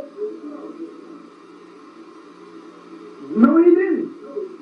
He didn't know what he was playing with. You don't jump up against a divine messenger of God like he did. He asked to die. And God obliged him. No, you don't understand. Like someone said, did you Muslims kill Malcolm? So the messenger said, and what if we did? He said, what if we did? Have you ever seen a leader scandalized like Malcolm scandalized Muhammad? Have you ever heard of anything like that? Don't you know if you scandalize a man who's loved and honored by the people, what are you asking for? You're asking for death. And he got what he asked for. And those who killed him, they weren't sneaking behind no damn counter. They came in the place where the man was preaching and killed him in front of his own followers. That's fearless men.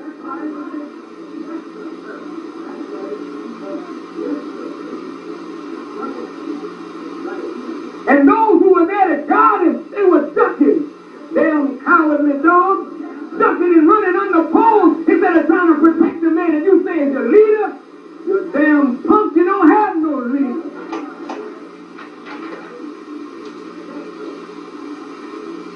If he's your leader, why the hell would you stand up for him? Now all of a sudden they can serve you a dead man on a platter. And you eat him up as your leader, not knowing nothing about him while he was alive and know less about him now that he's dead. Malcolm's momentum carried him to his death. Wow. For the record, here I've shared Omar Shabaz's YouTube channel because this excerpt comes from Omar Shabazz. And here, this is the documentary that I told you about. You will see the part that I told you about. And also, finally, the YouTube channel with all the videos of this individual who is from England. I mean, he's originally from, I don't know if it's Uganda, but some African country. But he you can tell the accent. He lives in London. So he addressed many people, including Wesley Mohammed. He studied Malcolm X very, very heavily and thoroughly, just like Zach Kondo. But feel free to add on, brothers. I mean, he was really praising the killers of Malcolm X. But you know, anyway, feel free, brothers. You know. Yeah, Shock. I got something else too to add to this. Malcolm didn't do what all Farrakhan said, man. You know, I think you probably already addressed it and said it in a different way, but what I can see, you know, when you got the communication, you can tell people anything. And they were trying to make it look like Malcolm just disrespected the leader, and you know, he had to be dealt with and all this kind of stuff. But Malcolm was just bringing the truth out about what was going on, and really probably, from what I could see, is exposing the organization too, because things wasn't as good as they seemed to be. Especially, you know, he was saying, "Hey, black folks, y'all be careful about this this Muslim setup, you know, going into the nation and all that." And then And they were Brother running Power, it. Go ahead. but I agree, you're right. But let's ask ourselves, what came first in the chronology? Was it Malcolm X's statements about the young women and young girls and things like that that came out first, or was it something else? Was it the attacks that preluded that? You see what I'm Well, saying? And yeah, most likely it was other things that came out first. I'll agree with that, but Malcolm did.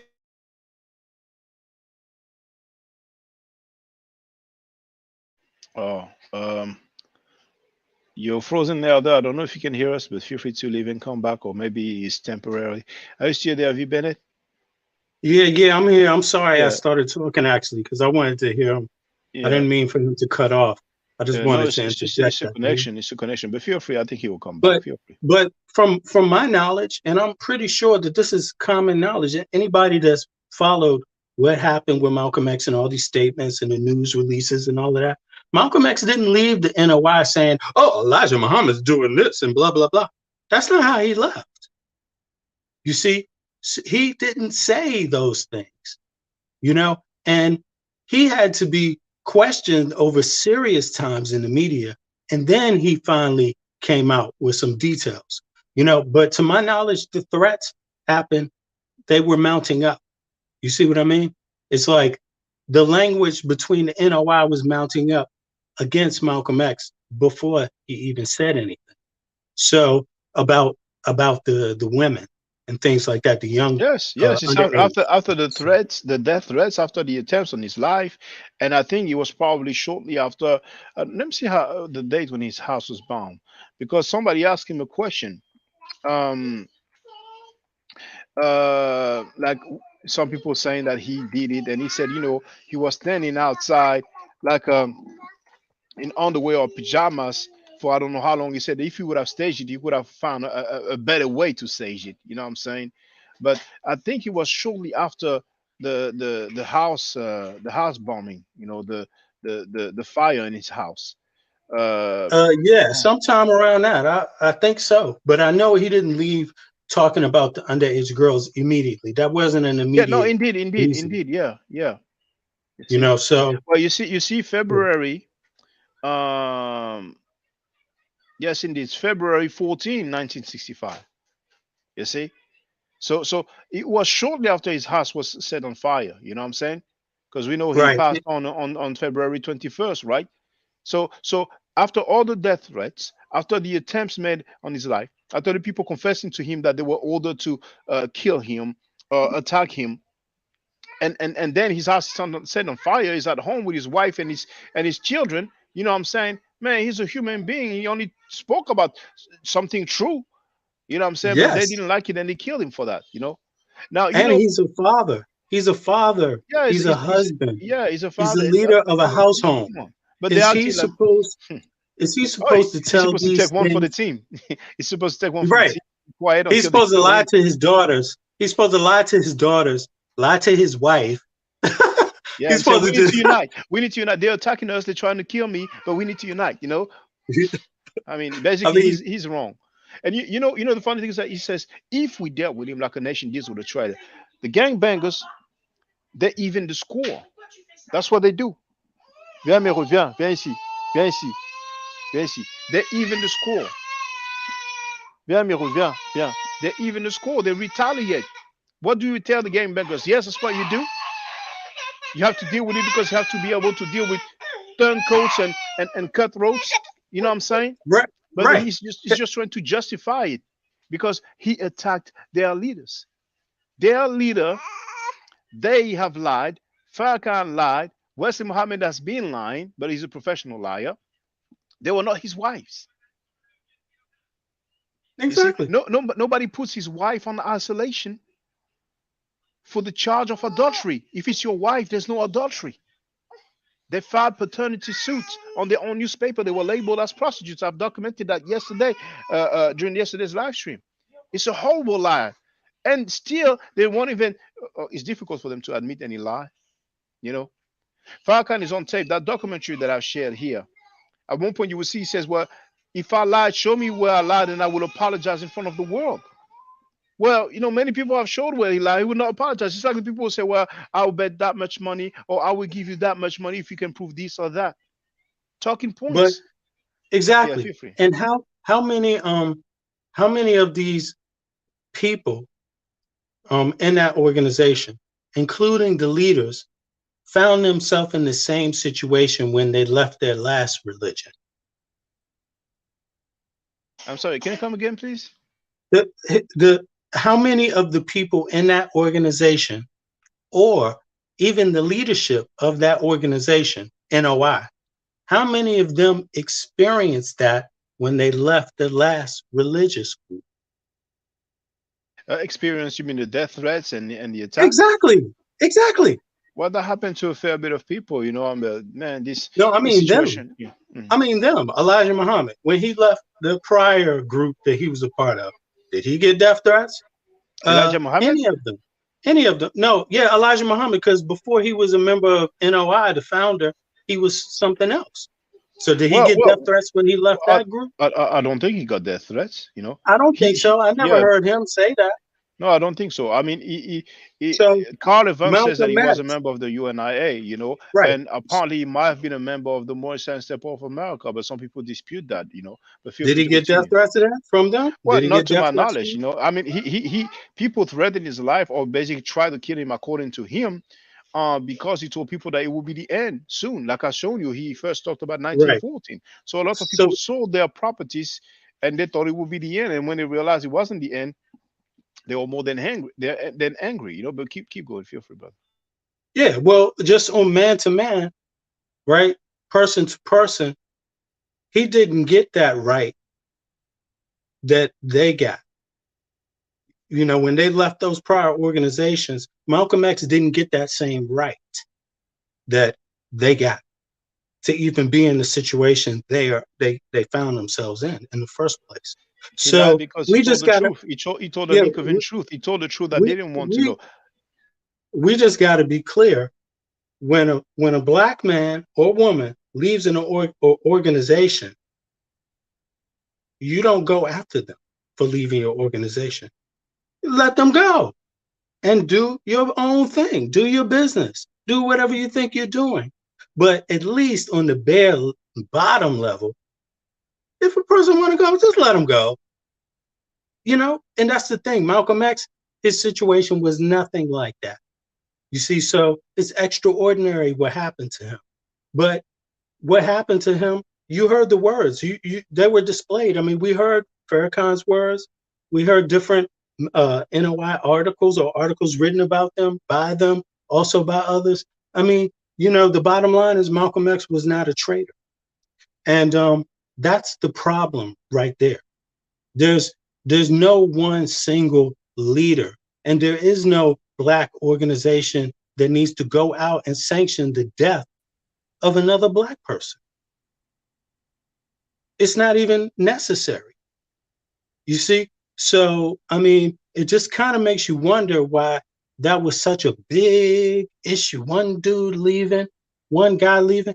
It almost means like they didn't see themselves doing too well after he left. You know, they really took him leaving as like, this is worth killing. And you know one amusing thing, well, one sad thing and amusing at the same time, is their claim that it was not members of the Nation of Islam who did that. It's like when Dr. Wesley Muhammad tried to argue that the Arabs of the 7th century, including Prophet Muhammad, were black, when Farrakhan is on tape saying that Prophet Muhammad was a white man, and Elijah Muhammad also is on tape saying that Prophet Muhammad was a white man. Now, some Nation of Islam members are saying that it was not Nation of Islam members who did it, but the own leader or national representative of Elijah Muhammad has stated publicly that it was members of the Nation of Islam who were involved in the assassination of Malcolm X. So I just want to play for the record.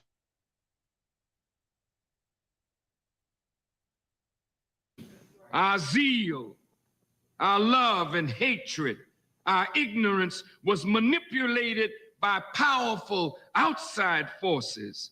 And the result is that members of the Nation of Islam were involved in the assassination of Malcolm X. And the nation has taken the heat and carried the burden of the murder of Malcolm X. We cannot deny whatever our part was. That is true. But we must not let the real culprit get away, hiding his hand, and keep us fighting and killing one another. Right. Of course, there's a real culprit. Yes, exactly. There's a real culprit. Well, I mean, listen, it wasn't a secret. Malcolm X didn't make it a secret that somebody was trying to kill him, and when a person goes out there and says somebody's trying to kill me, there's been threats on my life and things like that, you don't go out and say they deserve. That's not brotherly love. That's not the kind of brotherly love we need, and appreciation and respect, because even today there might be disagreements with different groups and organizations, but we can't go out there and wish that's wishing the same thing towards yourself. You see what I mean? When you put that out there. And so it's just, but to be honest with you, again, it's like Malcolm X, he did go to the UN, right? He went to the UN over human rights violations, right? And he deserves to die. I mean, he's supposed to be free. We were not free when we came to the country. We came in shackles. And I mean, my ancestors did. I can't speak for everybody's, and so it's like you can't deny another Black man freedom. You can't do that. You see what I mean? And I think that's part of the thing. What don't you say? There's a lot of times where there's a lot of leaders that might come out and speak about things they don't want to talk against another Black man. But here you see somebody openly saying another Black man might have deserved it. And it's like that's just not a good indication of just respecting a person's own freedom and own struggle. No matter who you are in the US, if you want to talk about white supremacy and things like this, then come on, we know that freedom, first of all, we got to let the next person have their freedom. None of this is about forcing somebody to believe something or forcing anything. This is just about reason, debate over facts. It's not about anything else, you see? And that's where the NOI leader stepped out of bounds. You see? That's what it says to me. But I have Dr. Wesley Muhammad, PhD, on tape saying that Malcolm X was bamboozled. But those guys are gonna act like they loved Malcolm. I mean, it's just messed up. That's one of the worst thing ever. But the conscious community, they're a bunch of groupies anyway. As long as it doesn't happen to their family members, they're gonna give it a pass. I mean, we have seen people lying, like Trackfield, for example, lying about his bachelor's degree in history, most likely lying about him receiving a couple of $1 million after the passing of one of his family member. He said that live on air on Doggy Diamonds. And then you catch people in their lives and they hate you so much that they want you to have trouble, to have problems. And if you happen to die, they wouldn't mind anyway. You know what I'm saying? And that is sad, that is sad.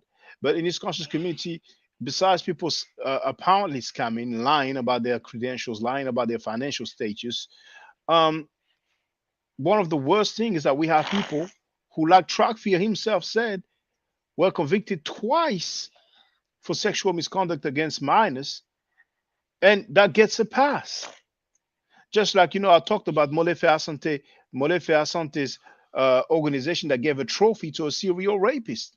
But did he say, he didn't say, well, I'm not trying to, I just want to make sure we get this right.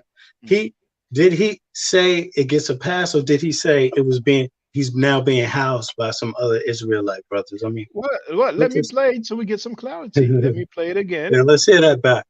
Now this is a guy known as Garfield Reed. He's very good friend with Reggie Mabry. They spend their time dissing Jabari, dissing followers of Kemet. And lately they've concentrated on Sekou, thinking that Sekou will not be able to hold his own, but Sekou verbally destroyed them every time he had a conversation with them. And they try to have African Americans angry at Sekou. I mean, I don't know what extent they are capable of going, but they are cool. They have a good relationship with somebody that apparently was convicted twice for sexual misconduct against a minor. So that's the dude known as Garfield Reed, who is a close ally to Reggie Mabry, and they have yet to criticize somebody that touched on babies. Since I've been a part of this conscious community, sexual misconduct has been condemned and vilified almost unanimously. We saw the rise and fall of Dr. York. We had Hebrew Israelite, the brother by the name of Mighty Hebrew. He was convicted, I think, twice for sexual behavior against minors. He was widely condemned by the Hebrew Israelite community, but apparently forgiven by the Israelites, because I see him all over the place right now on everybody's channel. Another brother by the name of Nazi Yashavel, another Israelite, also involved in sexual misconduct with a minor. We have no idea where this brother is, but he's been sheltered somewhere by an Israelite group. So they have the one guy who indeed we see on a few conscious community channels, including Zion Lex, because Zion Lex made several live streams to criticize Polite, who has not been convicted. Hold on. But then he had the guy who was apparently convicted twice. And the other one, indeed, like Tractor said, he's been housed by some Israelite groups. But feel free to go, Lee Bennett. Oh, yeah. And I was going to say also, how does he know that? How does he know that they're being housed? How did he get that knowledge, that information? Did someone tell him? Has he seen it himself?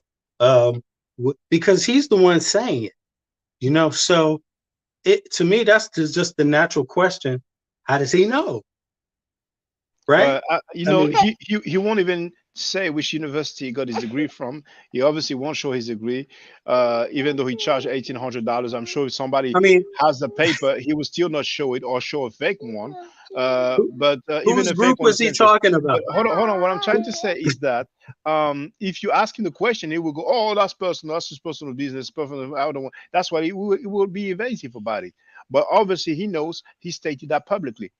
Unless he lied, and that would be very responsible to put that type of lie on people.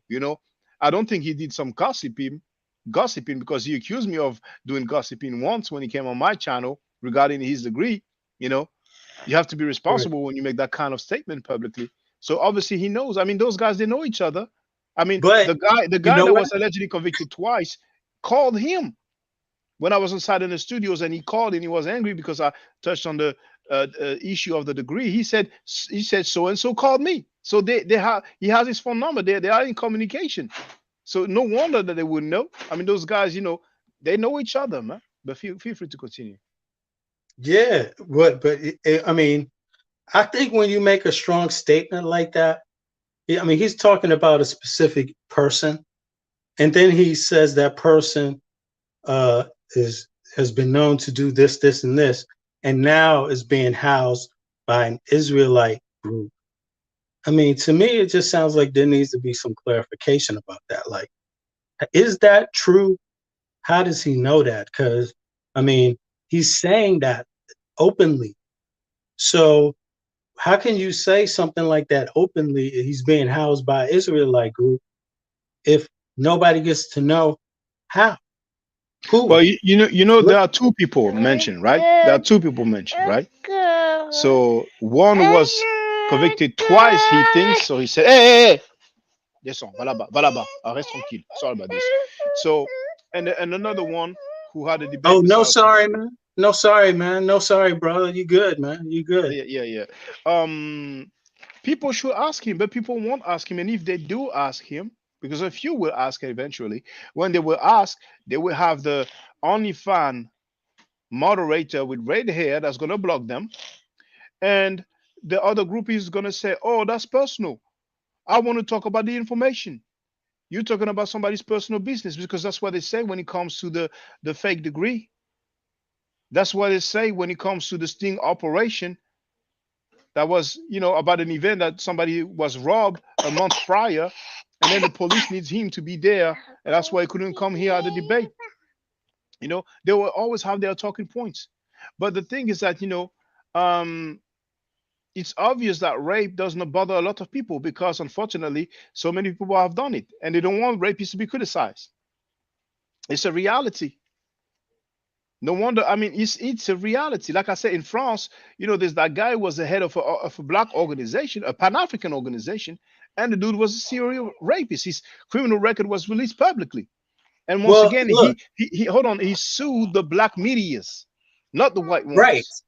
Exactly. And that's what I was about to say. So what channel what channel was he on when he made that statement? He's on dark. Well, he shows actually in the video. Hold on.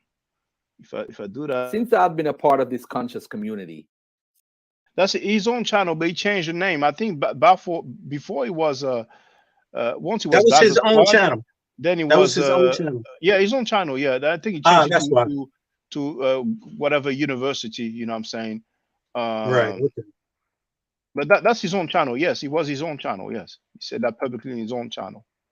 Yeah. Then it's like basically it's not news. It's not because nobody's asking him how he know that. That statement just flies out there, openly. And it's like if you're a news channel, you want to know. I mean, that's all I'm saying. If I was a journalist in reality, if I was a news channel in reality, I would want to know from him, like, how do you know that? That's all I'm saying.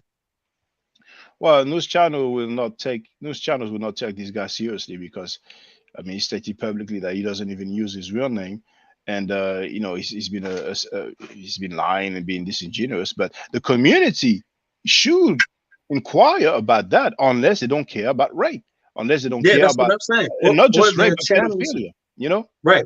Or they're not claiming to be news channels. Maybe that's what it is. They're not claiming to be journalists. And I But think that's strange because they're but on YouTube. you know, some things will come out to the light. That's for sure. With that type of mess about several people who talked about scamming, you know what I'm saying? And him stating that he knows those people. And Zion Lex, once again, when Polite was accused, because Zion Lex is rolling mainly for his Hebrew Israelite doctrine, then he took a great deal of time and energy criticizing Polite for that, making accusations, even though Polite is scot free ever since he was accused. Some people say it's because of a mistake, but his trial will come out in February. But guess who he had after he made all those videos against Polite? He had that same guy who was convicted probably twice for touching on babies because the guy is a Hebrew Israelite. So we have such hypocrisy, man. It's just horrible. It's just horrible, man. But you know what, brother? I'm gonna put an end to this live stream, man. It's been 2 hours and 15 minutes. I want to thank you. Feel free to make your closing remarks, brother. Oh man, Shaka, I just want to thank you for, again, like I've said this before, you make it easy for the rest of us, So thank you for doing your work, because it is work what you're doing. Yeah. And shit, all I can say is folks just need to really get down to the studies that they want to take up. And if you want to know about human rights, research human rights, do it the right way, do it the human rights way. And if you want to research Kemet, go about your research, whatever you're doing. But if you're African or if you're a black man in America or in the Americas, let's not be fooled by all of this trickery that's out here, all of this disinformation that's out here. You know, understand that we're valid. We're valid because of all this disinformation. All this disinformation out here is only because a real threat is recognized in the African people. You see, so there must be groups that need to sow division. That's all I'm going to say. Bless.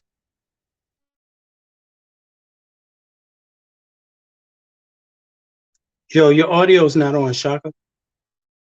Thank you. I was on mute. Now, before I make my closing remarks, I just want to play a 40 seconds clip. I'm going to tell you something else, fam. You know, a lot of these people, these black people who ain't from the U.S., y'all need to start speaking on our shit for real. Because a lot of y'all be out of pocket. Y'all love speaking on our stuff, but y'all don't hear us speaking on y'all thing. But y'all love coming over here, running your mouth about what's going on in the U.S., but you ain't helping. You like to talk down, or you like to try to press your ideologies, your traditions on us. Man, we dealing with a whole different animal over here. So, ladies and gentlemen, brothers and sisters, listeners, stay safe, stay healthy. If I'm allowed to, by the Necheru, I will holler back at you. I don't argue, I state facts. If you're not part of the solution, you're part of the problem. Do I to do a Necheru? Hotep. Now, for the record, for those who don't know, I'm giving middle nature classes. And here, that's the flyer. Okay? So, those who are interested, feel free to holler at me. If you're not interested, it's cool. But I recommend that everybody who has not yet seen the video, Kemet and Ma'at, Before Judaism, Christianity, and Islam, then watch it. It has about 300,000 views and really deserves to have a lot more. I just want to let everyone know who's listening in now and who's going to listen to this stream in the future. I just had my first Meta Nature class by Brother Shaka today, and I've had other Meta Nature lessons by other teachers, and I can tell you right now, the brother is the best in the game. He is that was one of the best classes I've ever had, ever. So if you're interested in learning the Meta Nature, if you're interested in getting the basics of it, Brother Shaka is an awesome teacher. Get with him, and it's extremely affordable. This brother is giving us his time and his skills, and he's basically giving it away. I mean, I just consider it a donation. You know what I'm saying? So if anybody is interested in learning the Meta Nature, get with this brother right here. He's an awesome, awesome, awesome teacher. And I'll end with that. Hotep Senu, Hena Senut. This is Julie, also known as Servant of Yah, and I'm currently taking the Medu Neture classes with Brother Shaka, and it has been an amazing experience. Only 2 lessons so far, and I feel like I've been taking the classes for months, just with the how in-depth he goes into the vocabulary words, the construction of the language, the grammar. It's been immeasurable, the experience. And one thing that comes across, hands down, is his extreme passion for teaching this to anyone who is willing to learn and has an interest in learning. So I highly suggest, if you are interested, even a minimal interest, that you subscribe to the classes with Brother Shaka. It's such a nominal amount for how much you get. I know, like, our last class was over 2.5 hours. It felt like 2 minutes, but because that's how, involved you are in what he's teaching and how he teaches and how compassionate he is about what he teaches. Also with sharing materials free of charge. No question, no doubt. It's just what he does. He doesn't have to, but he does. And so I just wanted to give a short testimonial about the class and the effectiveness of the class. And all of that is attested to how studied Brother Shaka is. So I highly recommend anyone with a minimal interest that you do sign up for the Medu Netia class. Hotep. Don't forget to subscribe to my channel, which is Ma'at Forever. Don't forget to watch the video entitled Kemet and Ma'at. Don't forget to share Kemet and Ma'at for my channel on Twitter, Facebook, Instagram, WhatsApp, or other social media that you use. Email, text messages, you name it. Those who wish to donate can do so on paypal.me/Ma'at Forever.